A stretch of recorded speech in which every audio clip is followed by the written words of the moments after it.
right. Yeah. You good? Already rolling? Yeah. Oh, rolling? Okay. All right. Yeah. All right, Tom. Thank you for taking the time. Hey, it's always a pleasure, man. Well, excellent. Well, this is kicking off another episode of Zen and Callsigns. I have a friend of mine, legendary producer Thom Beers. I think that's due. So had a lot of success, but don't really care about that. I would love for you to start as we're just chatting. Okay, Yeah. before we kind of jump in, so why are you even listening to me? You know, I guess maybe I'm a relatively successful television producer.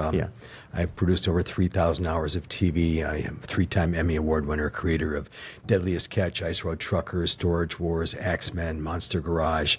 Then I went on to become the CEO of Fremantle, and I made American Idol, America's Got Talent, and Family Feud, and just a number of big shows. And so that's who I am. And now let's just back into that. Yeah. You know, how did I get there? How did I get to the pinnacle of that? You know, I'm a little pissant kid, 17 years old. It's 1969. I've just graduated from high school in upstate New York.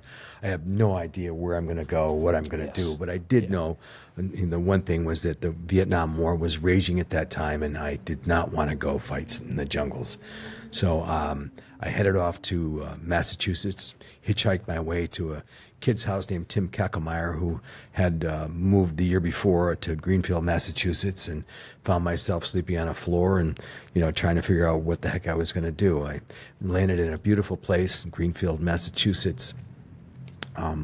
Universities surrounding us, Amherst, UMass, Greenfield College. And, you know, so I just kind of started, well, I've got to go to school. So I basically talked my way or whatever into a college in Western Massachusetts. And I spent the next 3 years going to school there, actually 4 years. And then after that, and it was great. I mean, I just did a lot of theater and, you know, kind of kept my head down and stayed out of the war. What drew you to theater? Like, you know, I was an actor in high school. You know, it's kind of a thing. My parents were both actors in regional theater, you know. But, God, I remember as a very young boy, I was probably 7 or 8. My mom was doing a show in Buffalo, New York, at the Theater in the Round in Buffalo, New York, and she was doing a play with Jane Mansfield.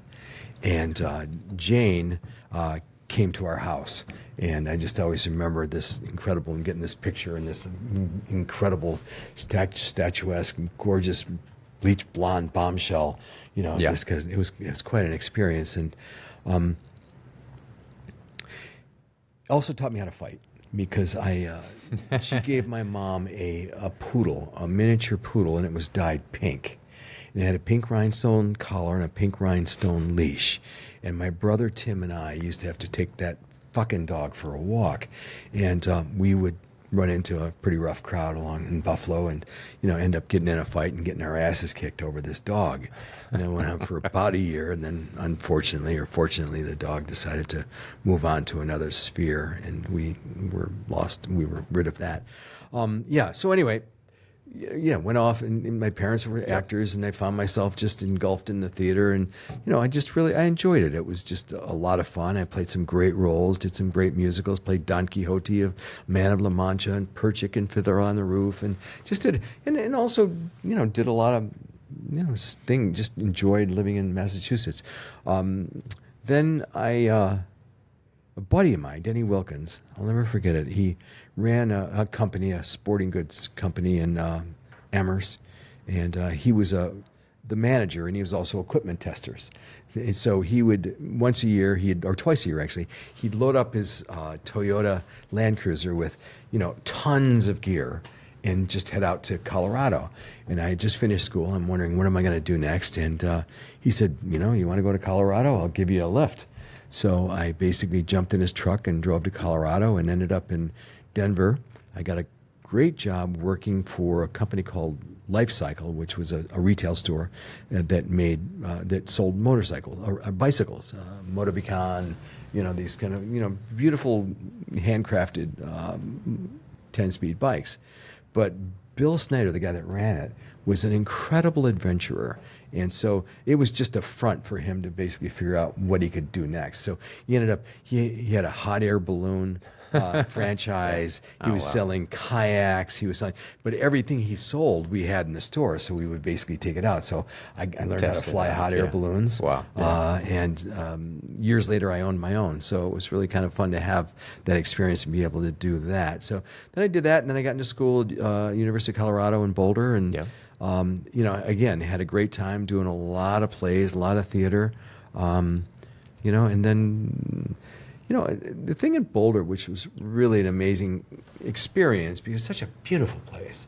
And at the time, it was quite a spiritual place, too. That's where Baba Ram Dass was and the whole Yep. Naropa Institute. And so I kind of spent some time on the Naropa campus and kind of, enjoying, that kind of spiritual side. I remember really one of my favorite stories. In the summer, I was working in a restaurant in Golden, Colorado, and Ram Dass came in with Allen Ginsberg and Gregory Corso, who was his lover, and they came in and they were really stoned, like totally ripped. And they sat down and they said, "Well, what would you recommend?" And I said, "I'd recommend we start with dessert." And I talked them into it, so they did. Yeah, So they ordered yeah. up hot fudge And sundaes. so this time you knew who they were. Like you're like, oh, yeah, holy I knew shit. it. That's Allen Ginsberg, for yeah. goodness sakes, yeah. And I knew Ram Dass from his Yeah. preaching or his speaking. So it was really great to just kind of like flip it on its side and talk them into eating Hell yeah. dessert first. The other thing that always sticks in my head, there were two other events that always stuck in my head there, and that was I was working in the restaurant in an afternoon, and a convertible, came ripping up and pulled the brakes, and there was all sorts of commotion. Went outside, and there was a guy driving it was a Triumph, a TR6, and in the passenger seat was a guy, one of his buddies, probably in his late 20s, and they were just driving along the mountains, and a huge boulder came off the mountain and landed right in his lap. I mean, literally, but crushed his legs. I mean, he's sitting there, it just Bam. landed, bam, right in his lap. And it was just that moment, it always stuck in my head that you never know. You never know Yeah. when your time is, and I mean, luckily he survived. He had 2 broken hips and broken legs, but the guy ultimately survived. But I always thought of that, God, I mean, but for the grace of God, go Yeah. I, that some rock doesn't fall off a cliff and land in my lap. The other one that stuck in my head was a guy that brought his billy goat into the bar, and his goat was an alcoholic. He was Yeah, too. yeah. And he had a denim hat over his horn, and they come in and put up his arms up or his front legs up on the bar, and they give him a Tupperware container, and he'd slurp beer out of it, And then around 5:30 or so, they decided it was cocktail time, so they both had a martini, a Gibson, with the goat had about 9 onions and Yeah. 12 olives. And anyway, and they were so sloshed, and he was raving about the fact that Billy had just been cast in a movie in Hollywood, and he was going to Hollywood to be famous. The goat, not him. And so they were celebrating his casting. But anyway, the funny thing about that is that's what kind of drove me and realized that Yeah. for some reason I'm like going, okay, I'm done with school now, and I'm just sitting up here, and it's that crossroads. What am I going to do? What'd you get a degree in? A theater. Yeah, okay. Yeah. Yeah, okay. You're tracking that Yeah, one. yeah, oh yeah, yeah. Yeah. So, but it was so weird that it's like, okay, now am I going to spend the rest of my life living in Boulder, Colorado, making candles, or am I going to go off and Yeah. So, went back and went off to New York to seek my fame and fortune. So that was the end of my Colorado chapter. It was great. I remember I was living with a girlfriend, Laurel Herder, and we owned a Saab. We had an old 1969 Saab, and we had a bunch of furniture. And when we broke up and I was leaving, we flipped a coin. I said, okay, you get whoever heads gets the furniture, tails get the car. Now I'm only hoping for the car. Of course I got the furniture. Yeah. And of course I'm going to New York, so I left it all behind. I always thought of that. It's like, Laurel made out good on, she's like a bandit. Yeah. So that was the end of that chapter. Great time. I mean, just incredible experiences. I remember one of the craziest experiences was, this is the power of the government. This is something that always sticks in my head. A guy named Dick Dills, he was recruited out of college. He majored in Russian, and he was recruited by the CIA. And God, he was a hard bastard. And he was a CIA. He was an operative in Eastern Europe for many, many years. And then when Clinton became president, there was a guy named William Agee, I think. He was a writer, and he wrote a book that named names, and it blew his cover. So he had to retire from the CIA. But as most people know, the CIA, he's got little vaults and things stashed. You never retire, apparently. All over, exactly, all over the world. So, but he at this time was teaching us how to climb, rock climb. We're climbing a mountain in Keene, New Hampshire, the Bugaboos, and he's just a hard bastard, this guy. And anyway, a bolt came out of the rock, and he took a fall. He was roped, but he dropped about 25 feet. And about 20 feet down, his right foot caught right in a rock, right at the ankle, and it severed his foot, left it right in the rock, and he just kept going. So we belayed him down, brought him down, but I had to go up and get the shoe. So I'm climbing this rock, and I've got this shoe, and now I got the shoelaces in my teeth, and the guy's foot, and I'm just climbing down the mountain with a guy's foot in my... Anyway, I get down, but he never lost consciousness. And he said, okay, here's the thing. The first phone you come across, farmhouse, whatever, stop, you call this number. And you tell them my name and tell them this number and tell them where we're going. And so pulled up to this farmhouse, made a call. They directed us, we're going to Keene, New Hampshire for the hospital. But it was about a 45-minute drive. And we got there. There was a military helicopter waiting on a pad. Picked this guy up, flew him to Boston General, or Mass General. I think, no, Boston, Mass General. And there was a microsurgeon waiting for him right there. Sewed his foot back on. And I never saw him afterwards, but I heard that, he only walked with a slight limp. That was it. So you never, ever really leave. Interesting. I feel like, we're skipping ahead a little bit, but it's like since, as I've gotten to know you and even my wife, that you have incredible stories, and it's almost like a coalescing of events for you to do what you've done, let's say, and as the producer and doing things where you're just like, hey, I have all these stories, so I should bring a camera and record this shit. We'll get to that, but I feel like it's... I'm just working on it. I've been working on this book forever. Thank God for ChatGPT. Now, it's so much easier. I started to write a book, and synthesizing data. Oh my God, it's incredible. It's just amazing. Wild. I was doing a whole chapter on Deadliest Catch, and I'm like, okay, what was that storm in 2009 or 1997, and how many people died, and how long does it take to get a boat that goes from Ballard Boat Yards up to Dutch Harbor, Alaska, and what does it cost in fuel, and how many crew members? 30 seconds. I got the answers. I put it off because I'm going, oh my God, I'm gonna have to hire 3 researchers to do this. No, it's like I've thought that is basically I have a didact editor who's the best editor of all time. Remembers everything, and that's who I have now. There's maybe one person who ever existed that had that ability. He was like an editor, and also he's the best. Immediately reshape my grammar, or super powerful. But all right, getting back on. So you've graduated Boulder. You're gonna make candles or go to New York. So clearly, I took the latter, and I got my butt to New York City. Yep. Usual thing. Now it's 1976, 75. Yep. I'm in New York with a little 1-bedroom apartment in the West Village on 247 West 15th Street, and I've got 3 roommates. Where there's 4 of us in a little 1-bedroom apartment, and we're paying about $200 a month apiece for rent. Yeah. So the living was cost of living was good, but you were out there trying to struggling to make a living. Work waiting tables, and then I got my first big break, my first big acting job.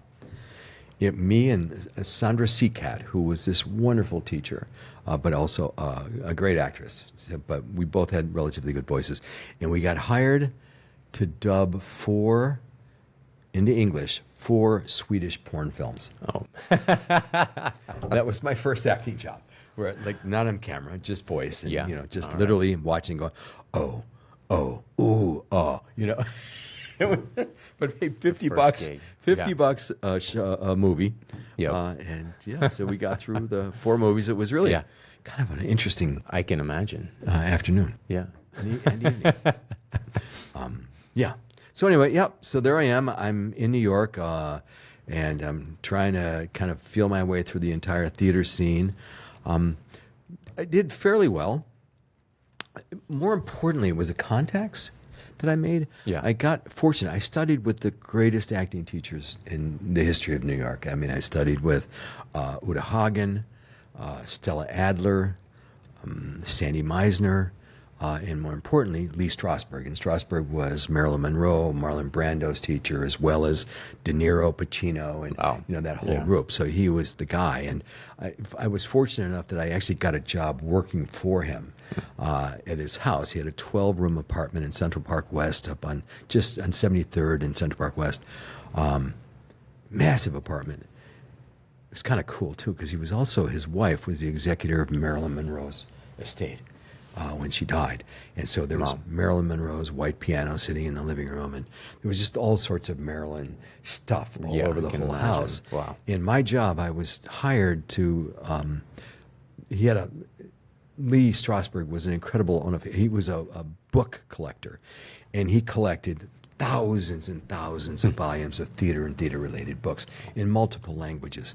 And he stacked them everywhere. I mean, you'd be in the kitchen, and behind the cereal boxes in the cabinet, there'd be rows of books. There'd be stacks of books on the floor. Wow. There'd be, every room had books, and nobody had a clue what he had. So I literally cataloged his entire library. It took me over 3 years to do it. Wow. But what it did do also was give me this incredible entree into that world. Yeah. And any given day, I mean, I'd answer the door, and, Dustin Hoffman would come rolling in with his wife, Anne. And I remember Anne, she was a ballerina too.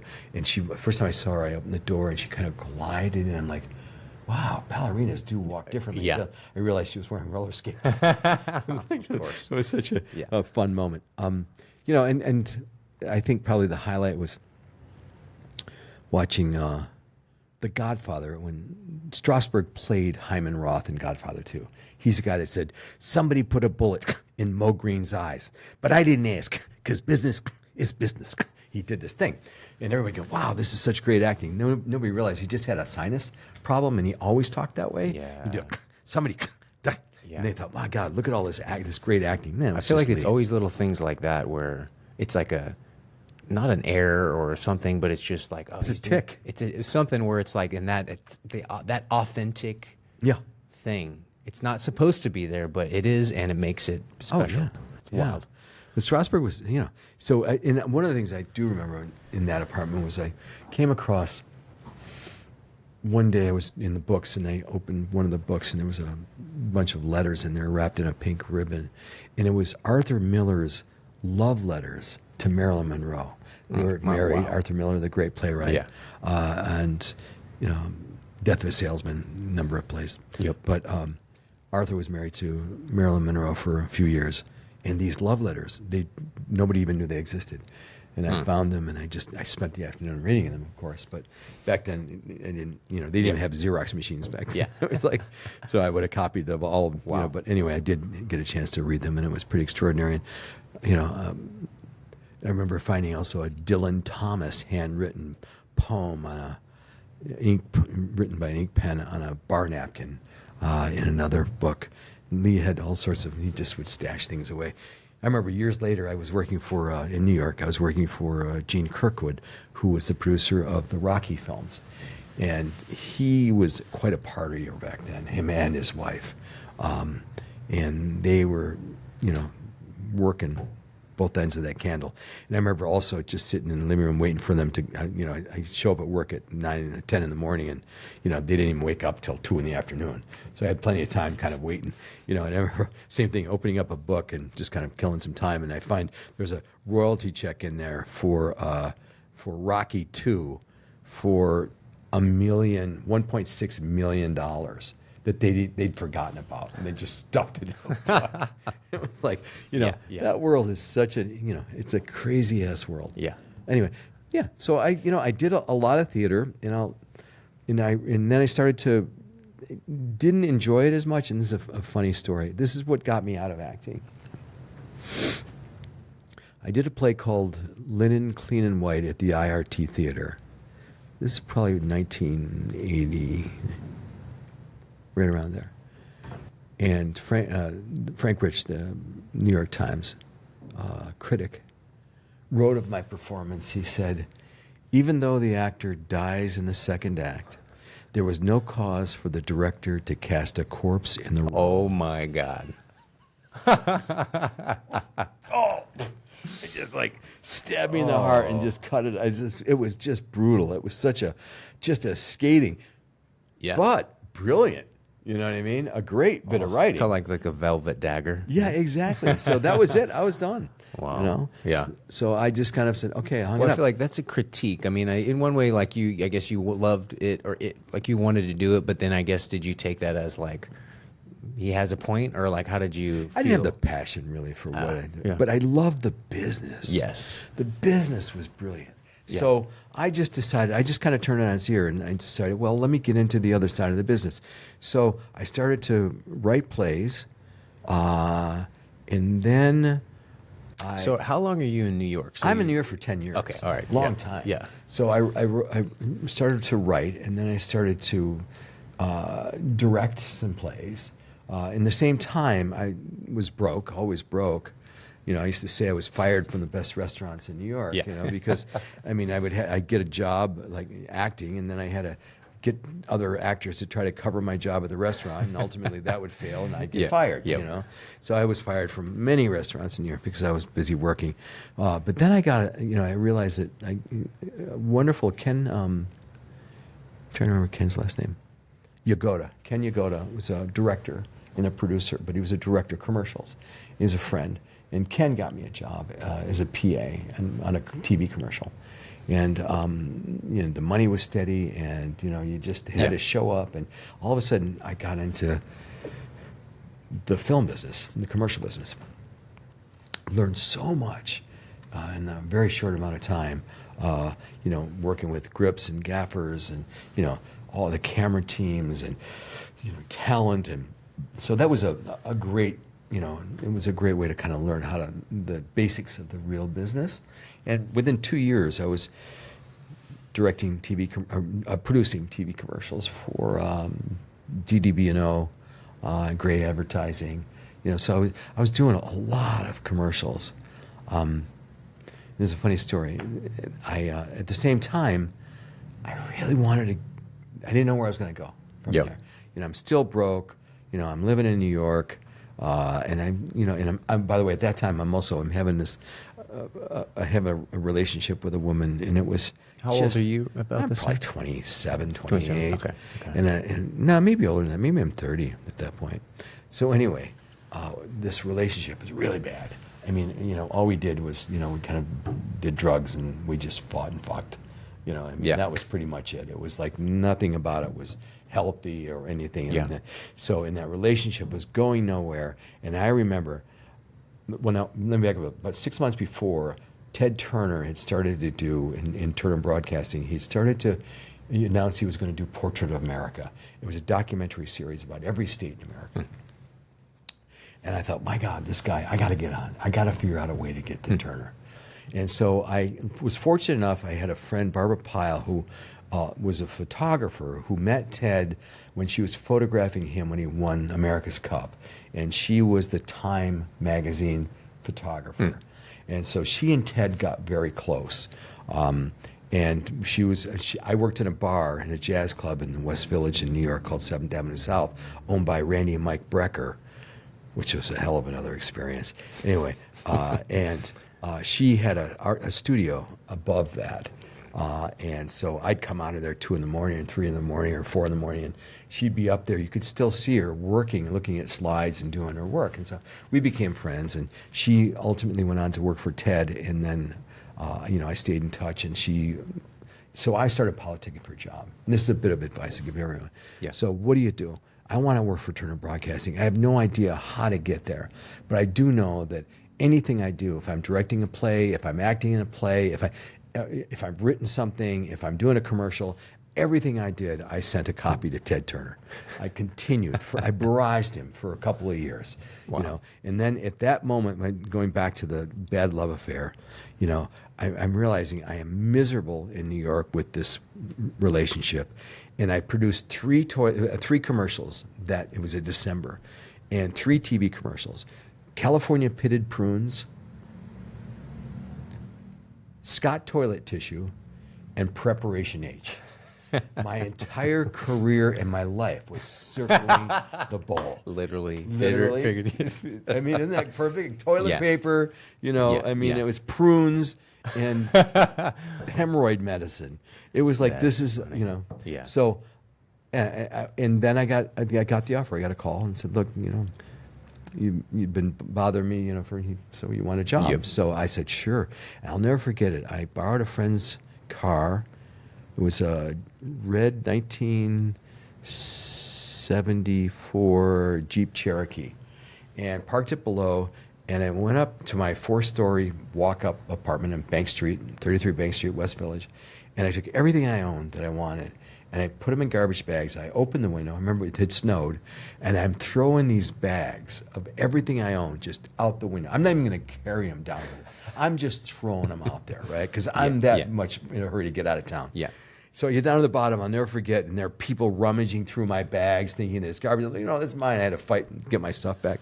And I threw it in a car, and I went straight to Atlanta, drove just to Atlanta. He said, when can you be there? I got a call on a Thursday. I said, I'll be there Monday. And so that began an extraordinary journey. Now, New York was great, and my experiences, they could go on. And I mean, I've got incredible experiences, you know, working with great playwrights and actors, and, you know, in Strasberg. And Well, I feel like you said it's 10 years there. Mm-hmm. And, you know, what comes to mind is like, you know, Outliers, where it's either 10 years or 10,000 hours. Mm-hmm. And it's like everybody in some fashion has to go through that. You know what I mean? Of like to find yourself, expertise, you know, like it has to suck a lot or whatever it is. And then, you know, there's an opportunity, right? Or because it's not, you didn't get famous, or we didn't happen overnight. oh, God, You no. know what I mean? No, you know, And so like it's there's so interesting because it always seems to go like that in some way. There's an old saying that says sometimes you've got to go a long distance out of your way to come back a short distance correctly. Right. You know, Yeah. and I think that always sticks in my head. You know that you know, all the stuff that I did in New York, all it did was prepare me for the next part of my journey. Yep. You know, and that was so I closed the New York experience and loved every minute of it. But then on to Atlanta. Now here I am, a New York City kid, you know, living at the time in Atlanta, Georgia, you know, and I brought my swagger with me. I literally, I showed up every day for work for 9 years at Turner Broadcasting wearing a suit and tie, you know, I mean, literally. So you're 30-something, early 30s? Yeah, now I'm in the early 30s. Yep. And I'm working my way up that ladder, you know. I got a job at the International Documentary Unit, which was Ted Turner's conscience. Wow, so interesting. He would say, you know, there's too many people in the world. Go make a doc about population. And Barbara Pyle was the leader, and me and Nick Boxer, there were 3 of us. And we just traveled the world making docs. We, you know, within 3 weeks of me getting there, I was in Zimbabwe making a doc. And then it got home, and then I was off to, I'm trying to remember. Then we came back. We went to Zambia. Then we were filming down in the Amazon in Brazil. I lived with the Kayapo Indians for 4 months in a jungle hammock making a doc, and then came back about a year later and went with the Yanomami Indians and filmed. You know, so that was the life. I mean, we literally just traveled the world. We made a film called Without Borders, and we filmed the 5 great rivers of the world. We spent a year on the Amazon, the Nile, Zambezi, the Ganges, and the Mississippi. You know, and just extraordinary experiences. Now, I got to back up. I got to tell you a really interesting story before high school. When I was 12 years old, my parents had divorced.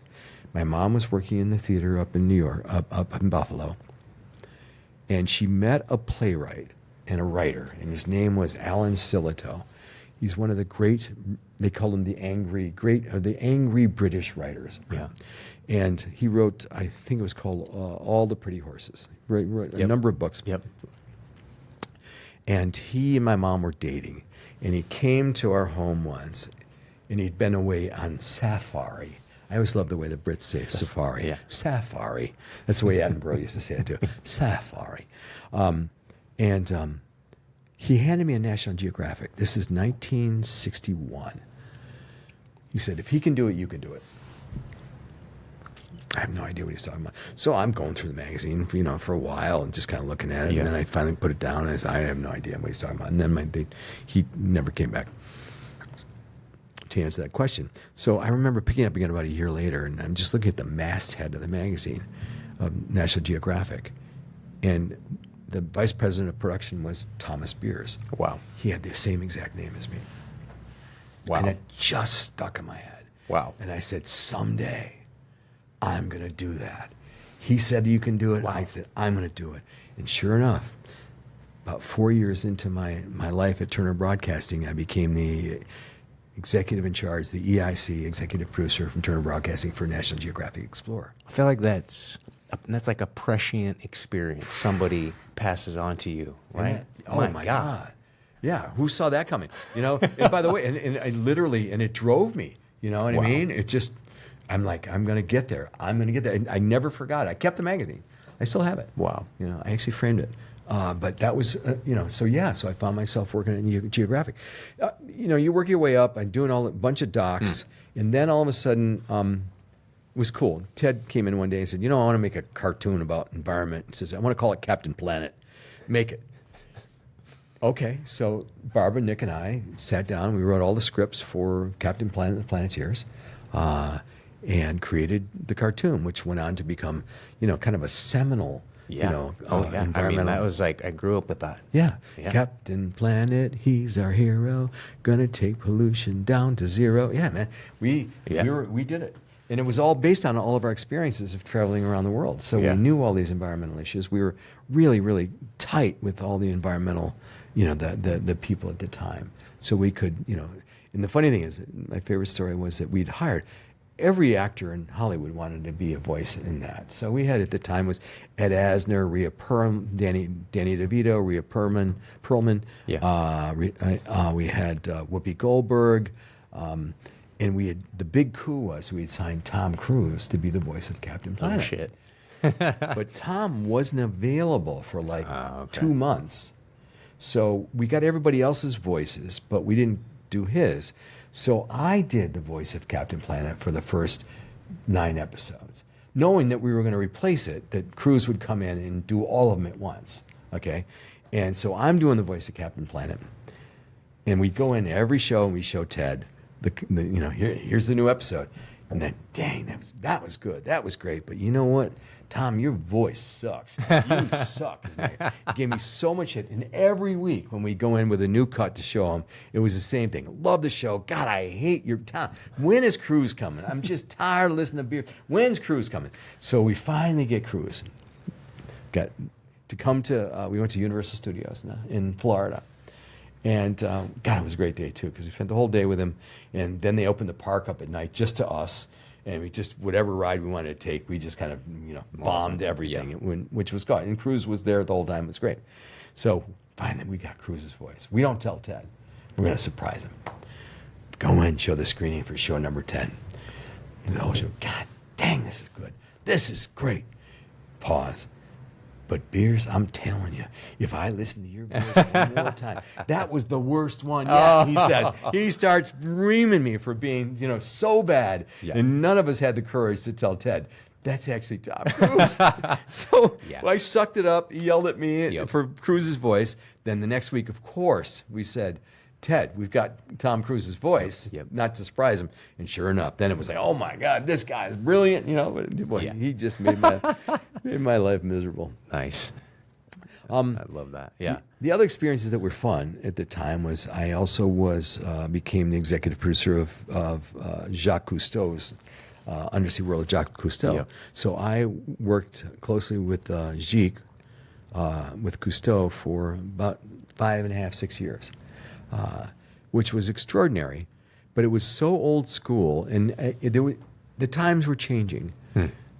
Production was changing. Like into digital or more Well, it wasn't philosophical? just philosophical. Yeah. It was in his day, what Cousteau would do would be he'd get 50 rolls of film, and he'd roll until the film was gone. And then he'd go back, and then he'd try and make a film out of it. Yeah, No idea interesting. where it was going. Yeah. When I got there, years later, when I started to really make shows, when I was at Turner, all that experience that I'd had from the theater as a playwright, knowing a traditional 3-act structure, even though you're 5 acts with commercials, understanding character arcs and story arcs and dramatic arcs, all the stuff that you really needed to create a really good, none of that existed before. I mean, smattering, Pennebaker, Sure. there were a few guys that really got it, Yeah. but very few did, and Cousteau never did. Cousteau was really just, I remember calling him once and saying, Jake, I need, they were heading off somewhere to film another, I think down in Peru on sea otters. And I said, just, send me a one sheet. I got to put together something for ad sales. I don't know what the film is. I mean, what do you mean? Yes, I know, but I haven't filmed it yet, so I don't know what the film is. Like, that's True, the old like days. just fire, Fire ready. aim. Yeah, ready, fire aim. And Yeah. when we came on board, we started to put more like structure and thought into the actual construct before you actually produced a film. It was very smart too, because clearly you could change what you were going to make, but at least you knew at that point you could look at something and go, okay, is it just different or is it better? Right. Oh, I feel like you could make it better from, it saves money, you can get more people, so like you can do more, he can do more of what he wants to do. Yeah. Yeah. So Yeah. that worked out really well. But anyway, so we created Captain Planet. It was a big success. I mean, to this day, it's something I'm really quite proud of. I mean, it just amazes me every place we go. I remember maybe 5 years ago, I'm in London with my son, Max. We're at a pub. He's 19 at the time. And he's wearing my Captain Planet jacket that I have. And all of a sudden, there's 2 guys standing behind him. We're in an outdoors pub, and all of a sudden, guys, Captain Planet, he's our hero. And then the other guy jumps in, gonna take the loose. Yeah. And then some woman comes Oh out, my and she God. said, so like 4 of them are singing the Captain Planet theme song. So at that point, you realize that you had really made an impact, not just in the U.S., but globally. Yeah. When I was in Romania a few years ago working on a miniseries, same thing. I mean, people, they, obviously IMDb knew what I'd done, but they were more impressed with Captain Planet than anything. So there's some lasting effect that Captain Planet had. So I'm really quite proud to have been, a major kind of part of that. Yeah, It's I mean, very I fun. think it's seminal, like culminating my experience with that. Whereas it wasn't, I didn't pursue to watch it, but if it was on, I would. Yeah. Interesting. But how well that changes, even like that type of story changes, like to litter or not, like, oh, I guess I may not. Yeah.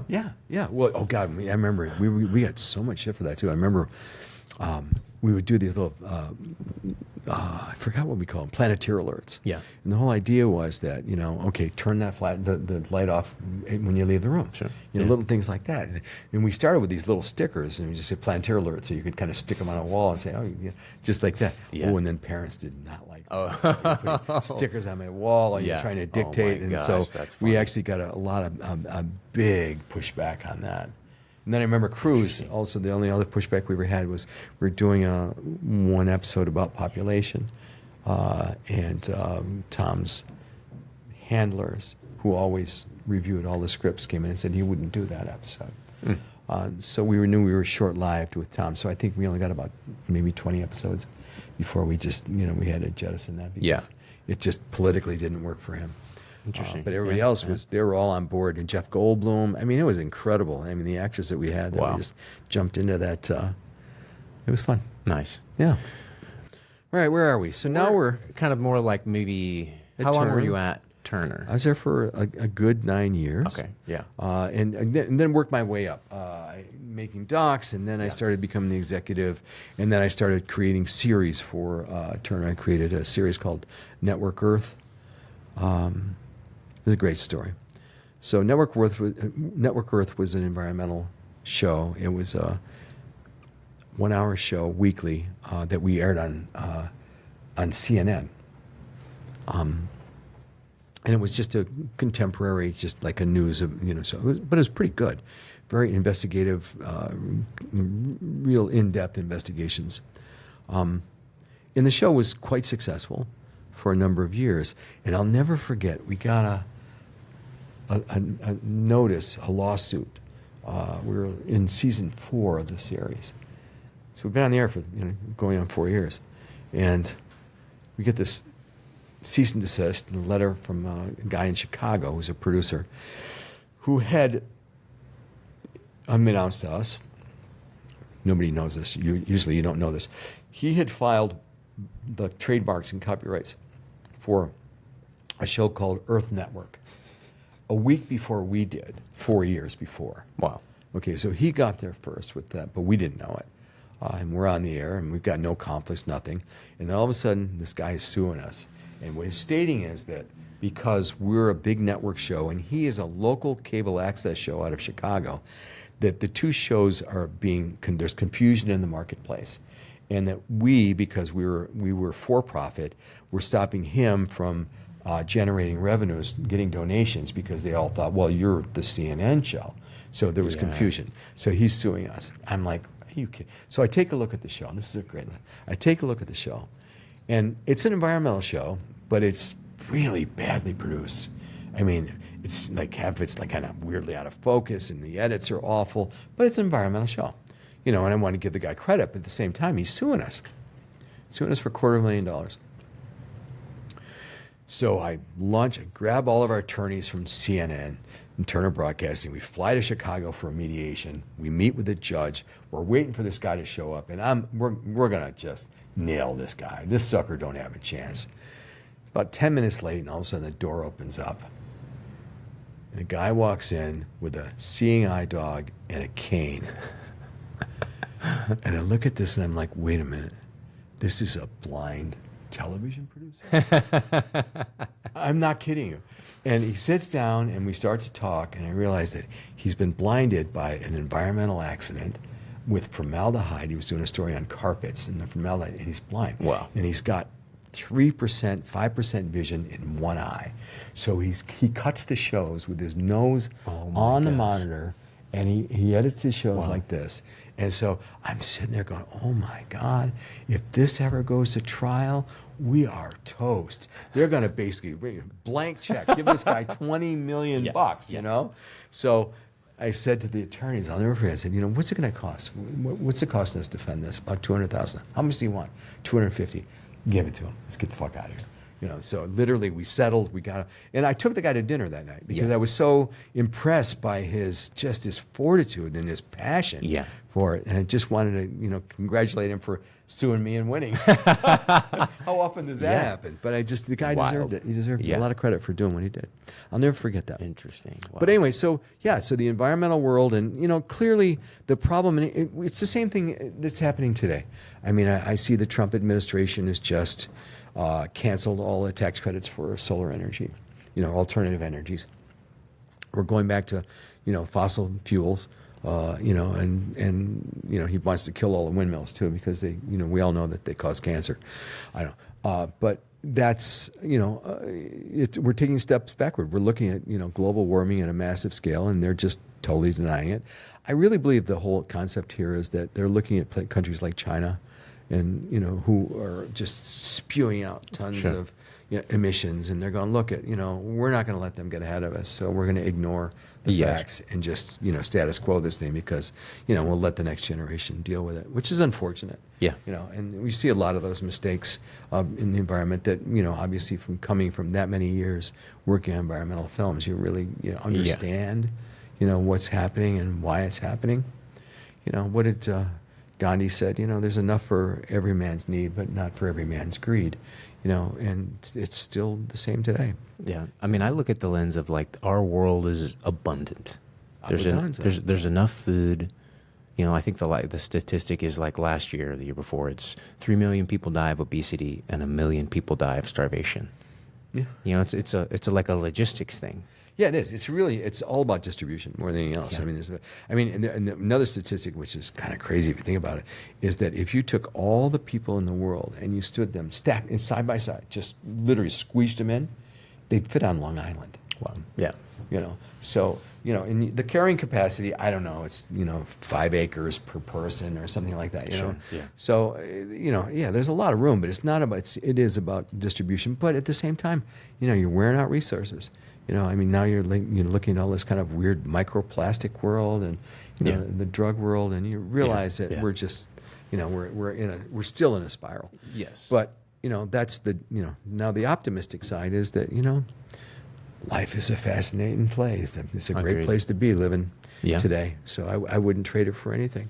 All right, so where are Likewise. we? So we're back in Atlanta. Yep. And now I've got, I'm starting to rock with my own shows. I created a show called Wildlife Adventures, and it was working with celebrities. So I went into the Amazon with Kim Basinger and Alec Baldwin, who were married at the time. We did a film on parrots. We did Matthew Fox. We did a special on wolves with Matthew Fox. We worked with a lot of great young Sarita Chaudhry, who now is the villainess in the Fallout, the new series. Yes. Yeah. Sarita, she was very young at the time. We did a special with her. So working with so now you're starting to, I'm starting to realize all that comfort that I had working with celebrities when I was at Strasberg, it really translated really well, and I got on quite well with all the celebrities. But at the same time, it was something that really was of little interest to me. There just seemed to be these exercises, and people wanted to do the right thing, which luckily they would give you a week, which was great. But I don't know if they lived that Right. walk the walk. Yeah. But anyway, so I'm working but then I just started to get these nightmares. I'd wake up in sweats thinking that I've been fired, or and I'm living in Atlanta, Georgia, and I'm expecting a baby, and I'm like, what am I doing here? Why am I here? The politics had changed dramatically. I had a boss. I'm going to tell this another story. This is a great piece of advice. So at the time, it's the politics. I'm worried about, is this person going to get ahead of me? That whole, you're in the corporate life and you're kind of elbowing your way through and you're just muscling your way through. And, I always remember Joe Westbrook said to me one day, he's my boss, good old boy from Lumpkin, Georgia. And he said, Tom, you got to stop worrying about the mule being dead. You just keep loading the fucking wagon. Yeah. And it just stuck in my head. Don't worry about all the politics. Keep your head down and do the work. And I realized it, and it's something that stuck with me for the rest of my life. It's just, what? Doesn't matter. There's things you cannot control. But what you can control is your quality of work, is your passion for work. And I found that the television business I was in heaven. When at Turner at the time, remember this is a nascent network that just had started CNN, and it was like an old legacy network with Turner, but it was a local station. Yeah. And now it's a big superstation airing all over the country. And everybody was doing every job. So I learned at Turner not just about making programs and not just about, looking at demographics and ratings, but I learned more about public relations, ad sales, marketing, cable sales, all of the aspects of that world. So, and you could just, it was freewheeling. So, if I had a half a day, I'm going to go scoot over in ad sales and just kind of, pick their brains. I bug the shit out of everyone, and just kind of filled in all the gaps. And, so when I left, so then I'm having these night sweats. Yeah. And I don't know what I'm going to do. Well, what do you think brought that on? I feel like you're anticipating the next thing. You're like, this is it, dude. I've kind of peaked. I've got that 10-year thing, or now it's down to 9 years. But I got that. I've got my hours in. Where am I going with them? And then how old are you about now? I'm Close 40. to 40. Okay. All right. Yeah. So now what do I do? So I get a call from a buddy of mine who's an agent, and he said, they're putting a show together in Hollywood for Paramount, and they've hired it's Burt Van Munster, and who I had worked with. Him and his brother were both wildlife filmmakers. But Bert had gone on at that point. He was the executive producer of Cops. He was also the cameraman of Cops. He was like the chief cinematographer, and then ultimately became one of the executive producers of Cops. And they're putting together this wildlife show, and they want somebody else that's experienced in show running and has wildlife background. So obviously all the stuff that I'd just done, wildlife adventures. So I went out to Hollywood and I had a meeting and I got hired. And I was like, okay, so there I am, next adventure. Before that, but like, was that bittersweet leaving, or were you like, you ready to? Oh, I was so ready to adios. I was done. I had reached the end of what I could do there. Yep. And I also kind of felt that something was happening. That was when the Time Warner takeover was happening, the merger, and it was getting big and corporate, and stuff was not going to be the same, you know. And so I wanted to get out of there anyway. And sure enough, 6 months after I took the job and went to Hollywood, they shut down my entire division. So all those guys were out of work. So whatever that was, it was telling me it was time to go. It was time to go. You know, so now I get this job, and I'm in Hollywood. I can't believe I've been moved by Paramount. They paid for my move. You know, I've got a house. I mean, I'm making a buttload of money. You know, and God, this is great. And I'm in my wheelhouse. And Ben Munster and I just clicked, because we traveled the world making films. I'll never forget, we're sitting doing a development meeting with all of our producers, and the show was called Wild Things. And it was, the tagline was, closer than you've ever been before. And what we would do is we put every producer in serious jeopardy. The whole idea was, okay, I want you to get so close to that rhinoceros you can touch his horn, you know, and then run. Pretty much. That was the concept. And so we're sitting with our producers, and we're talking about, okay, you guys are you going to? So you're doing the baboon story, and you're going to Barbara Tyak's camp. And Bert says, no, when you go into the camp, you've got to go to the left. There's the rangers there. No, Bert, it's to the right. That's how much we knew this world. We had traveled the entire world. At that time, I had filmed in over 26 countries in Africa. I basically traveled the world, and so did Bert. And so between the two of us, we knew this world so well, and we had contacts everywhere. You know, so it was a perfect combination. The two of us, we were great together. Now, Bert got to travel. I was the guy that stayed at home and just took the phone calls from Malta at 2 a.m. You know, from Ceylon or from India at 4 a.m. And I say, okay, tell me about the story. You know, and so I would help shape the story from here, and then all the material would come back, and then I'd cut it. I'd work with the editors, and I'd make all the sequences. So it was a magazine show, you know, 6 or 7 segments in an hour, and each one was on a different continent and about a different wildlife experience. It was a great show. I lasted a year, and then I won the great lesson. Probably the most bittersweet lesson I ever got was at the end of that year, and I loved it. It was a great show, and I learned so much, and I used my wisdom really well. I would do stuff like, and this is a great bit of advice for you guys. I'm running the show, and they're working Monday through Friday. You know, I'm working about 10 hours a day. But every Saturday, when nobody was there, I would sneak into the office, and I would go into all the edit bays, and I would look at the edits that they were working on, every editor, and there were 8 edit bays, and I would look at all the edits. And then I'd go back into the bins, they're called, where all the other footage is, and I kind of looked at the tops and tails of each of the scenes that they cut. So I'm like, wait a minute, there's a great reaction shot right after that. But nobody knew I did this, and I did this for the entire year. But I would go in Monday morning for screenings, and I'd be looking at that and I'd go, you know what?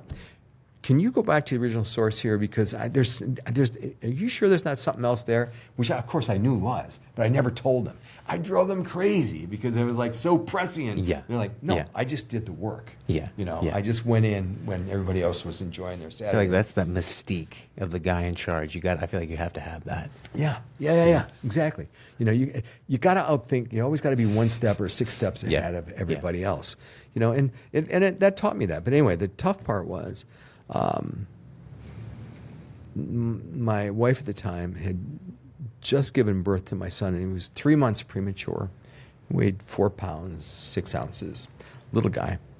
And it was really, really stressful. And I'm rushing to the hospital at night, and then I'm coming home, and then I'm getting these phone calls at 2 in the morning and 4 in the morning.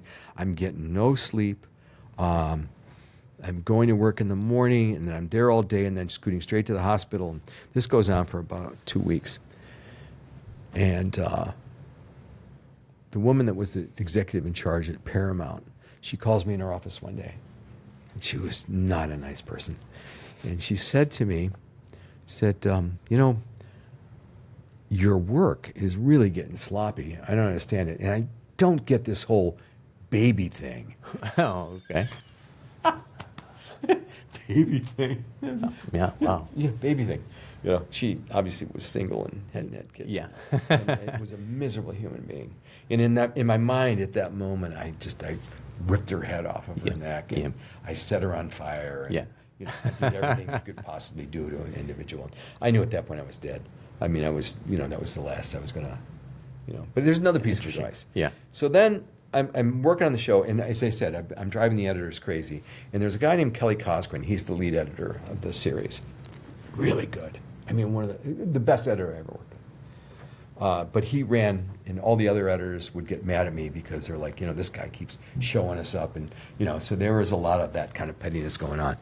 And when this executive decided that was not going to renew my contract, she went to the editors, to Kelly Cosgrin, who was running it, and said, "Well, what do you think of this guy?" And Kelly threw me under a bus. He said, "Well, the guy's like, he interferes with us, and he's like this, and threw me under a bus." But so then I'm fired. End of year one, I'm done. By the way, Van Munster at that point, I guess it's best good time. So Bert is created. He came from Cops, created Wild Things. So the two of us, let's just flash forward 10 years. I have a very successful production company, and I've won a bunch of Emmys. And Bert goes on to create The Amazing Race. Yeah. So the two of us did pretty well. Yeah. And Clancy, the woman, the executive, is basically, she's running late nights. That's kind of where we. So anyway, so I'm gone. I'm done. Yep. And so now what do? I got a brand new baby. I live in Los Angeles. I don't know a soul, and so I'm thinking, what am I going to do? I have no idea. And sure enough, I get a call from Steve Burns from the Discovery Channel. And Steve Burns says, I got this show. It's called Extreme Alaska. I had a producer, but he fell out. You want it? A 2-hour anthology show about Alaska, Extreme Alaska. I'm like, sure, I'll take it. So I take this show. He sent me a whole pile of research they'd done, which was interesting. Some great stories about people and surviving incredible storms and volcanoes. And then there's this little story about the deadliest job in the world. Oh, yeah. Which was crab fishing. Yeah. And so I put it aside. And I said, okay, I make this, so I'm going to do this, I'm going to do this, I'm going to do this, and then I'm going to do this crab fishing segment. It's going to be 12 minutes in a 2-hour show, and I'm going to go get myself on a boat and I'm going to go film it. So we start to film this series, or this specialist anthology. And how many total are these? Well, in 2 hours, there were like 12 segments. Got it. Okay. All right. So I get up. We're up in Alaska, and we're filming all over, doing stuff. And then we fly the crew. It's just me and a cameraman and a sound guy, Ken Corbin. Anyway, the three of us. And we go up to Dutch Harbor. All the crab boats are all there. They're preparing to go out for the season. And now I'm walking the docks. I have no idea how to get on one of these boats. All I know is I got to talk my way onto a boat. Get rejected. We don't have any room for you guys. Goes on, for a couple of days. Then I come across a boat called the Fierce Allegiance, and the captain's name was Rick Message, and Rick and Tony was his deck boss, and so they allow me on the boat just to talk, and so I explained to him what I want to do, and he says, "Well, look, I got no place for you to sleep. You can hot bunk when the guys are working, when you can sleep on their bunk, but I got no place for you. But you're more than welcome. Come on." So sure enough, we talk ourselves onto this boat. So me and my crew, the three of us, we get on this boat. And at the time, it was called the deadliest job in the world because they averaged a death a week. Yeah. One guy died a week during the season. And just like clockwork, it was brutal. I mean, it was, so, okay, we got it, but, we're only going to go out there for a week. So I'm feeling like, a little like Gilligan, right? So Right, yeah. you get on this boat, with, 2 3 hour cruise, but anyways, a week. And 2 days, we're out to sea and we run into the worst storms in 40 years. Oh my God. The Yeah. wind's pushing 70 knots. The waves are cresting at 40 feet. Just How big is this boat? chaos. The boat is 184 feet. Okay. But it doesn't matter. I mean, Yeah, we're yeah. just getting clobbered out there. And then the winds come up and the waves, and a boat sinks. 4 guys drown, never find the bodies. Then a few days later, another boat sinks. Guys die. So total of 8 guys, never found the bodies, nothing. And all we could do was film. And we just kept filming and filming and filming. And the weird thing, it was a derby at the time, so you actually worked 24 hours. I mean, we worked the first 36 hours pretty much straight. I think I took about a 1 hour nap in the middle because they had to keep fishing because it was like, okay, here it is. You got Right. 90 million pounds of crab to catch, and every night you'd call in your quota, what you caught for that day. So all the 200 boats would call Fish and Wild Fishing Game and say, okay, we caught, 50,000 pounds of crab based on a, 5 pound per crab, Yep. 100,000 crabs a day. So that's, they do the math and send it in. And then they do it until 90 million pounds are caught, and then it was over. So it did not behoove you to work 8 hours and go to sleep, and then, Yeah. you Yeah. just Yeah. gutted it out and just kept stuffing the boat, stuffing the boat, stuffing the boat. So we're out there, and it's just chaos. And I remember, I got all my equipment. I mean, this is all, kind of new. It's new tech. Nobody's ever been on a boat like this before. Yeah. And the salt water is just crushing everything. And I got a underwater housing that I'm protecting a VX1000, a Sony camera on a mast filming the work decks. And it's got a battery and a tape, but I got to change the battery and tape every 2 hours in the storm. So I've got to climb this mast, Yeah. change the tape, change the battery, and come down like, while the boat is just pitching like crazy, and it was just insane. It was insanity, but I got home from that, and I'll never And forget that was a it. week long. It was a week long, Yeah. but I'll never forget it, man, because I got off that boat, and I'd never been like this before. But I was totally feral. Yeah. I didn't speak a word for a day. Yeah. I just grunted. I mean, I'm not kidding you. I was so. I felt like I feel like that you're in fight or flight mode Yeah, but no, I felt for like a week straight. Yeah. Where you, I'd spit in the eye of the devil. Yeah. I felt, and I'd survived it. It's like that's what I felt like. I felt like you couldn't throw anything at me that I hadn't. In that 1 week, I'd seen everything. Guys getting knocked across the deck. One guy goes overboard. It was chaos. It was just Yeah. insane. So I've got all this incredible footage. Now this is a great piece of advice as well. So now I'm going to pivot. I'm going, wait a minute. This is a great 12 minutes but there's way more than that. So I cut together the best 3 minutes. And by the way, let me go back to something. Kelly Cosgren, the guy that caused me to be fired at Paramount, he was the first guy I offered a job to when I started my company. Now, you would think that a guy like that cost me my job and stuff, that you'd never, ever want to work with this guy again. keep your That's not- enemies close. Not even enemies. I'd go. Yeah. But no more important than that. He was talented. He was good. And I wanted to work with the best people I could possibly get my hands on. And he was one of them. And Kelly worked with me and Kelly was the same way. He's like, you want- offer me a job? Yeah. I'm like, yeah. Why? I said, because you're good. Yeah. Luckily, you're good. Yeah. Yeah. You're really good. Yeah. And he worked with me for a decade. But never be afraid of that. Never be afraid of, check your ego aside. Yeah, it hurt. It hurt being fired.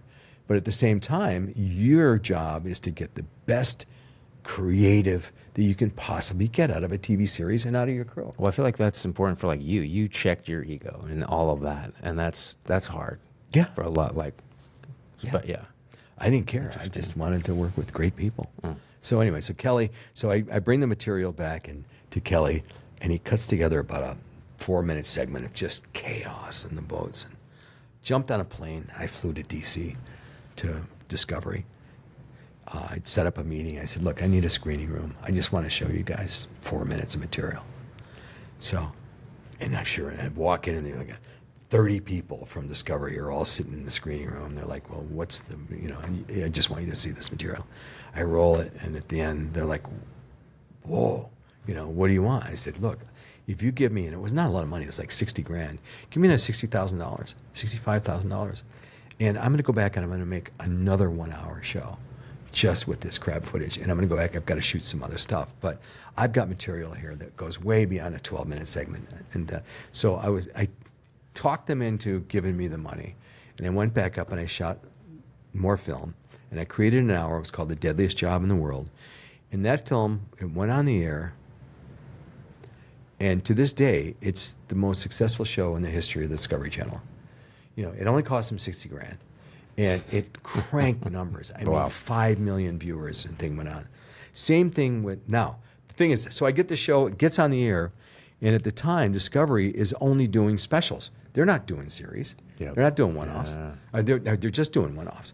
And so now I'm like, God, guys, there's a world up there. So now it takes me 3 years to talk, and new management comes in, Abby Greensfelder and Sean Gallagher, and who I'd worked with closely. And I'm like, guys, you gotta give me, I gotta go back up there, and I gotta make another. They said, okay, we'll give you 3 hours. So they give me 3 hours. They give me the budgets. I get up to Alaska to shoot the crab season. It's November. I'm just prepped. I got my crew. We got new technologies, and we're trying to protect our cameras. We're going to try and without burning them all out. And we go to sea, and it's nothing. Dead calm. Dead calm. Yeah. There's nothing there. And we're just filming, and we keep rolling. And then at the very end, storm rolls in. Another kid goes overboard. Incredibly emotional. But the storm's raging, and it's like, anyway, I bring the footage back, the cuts back to Discovery, and they had an executive who looked at the shows, and he's like expecting nothing but chaos for 3 hours. And, they were really solid, but they were so fascinating, and I'd created this almost a soap opera about these guys and their lives and their boats. Yeah. Anyway, they're going to bury it. They're like, nah, it's nothing, but okay, well, I'll tell you what we're going to do. We're going to put it on the air, so we're going to stack it, which is something when they're stacking a show, they're just trying to burn it, which means they just want to get it off their books, Yeah. So they gave me a Sunday night, 8 o'clock.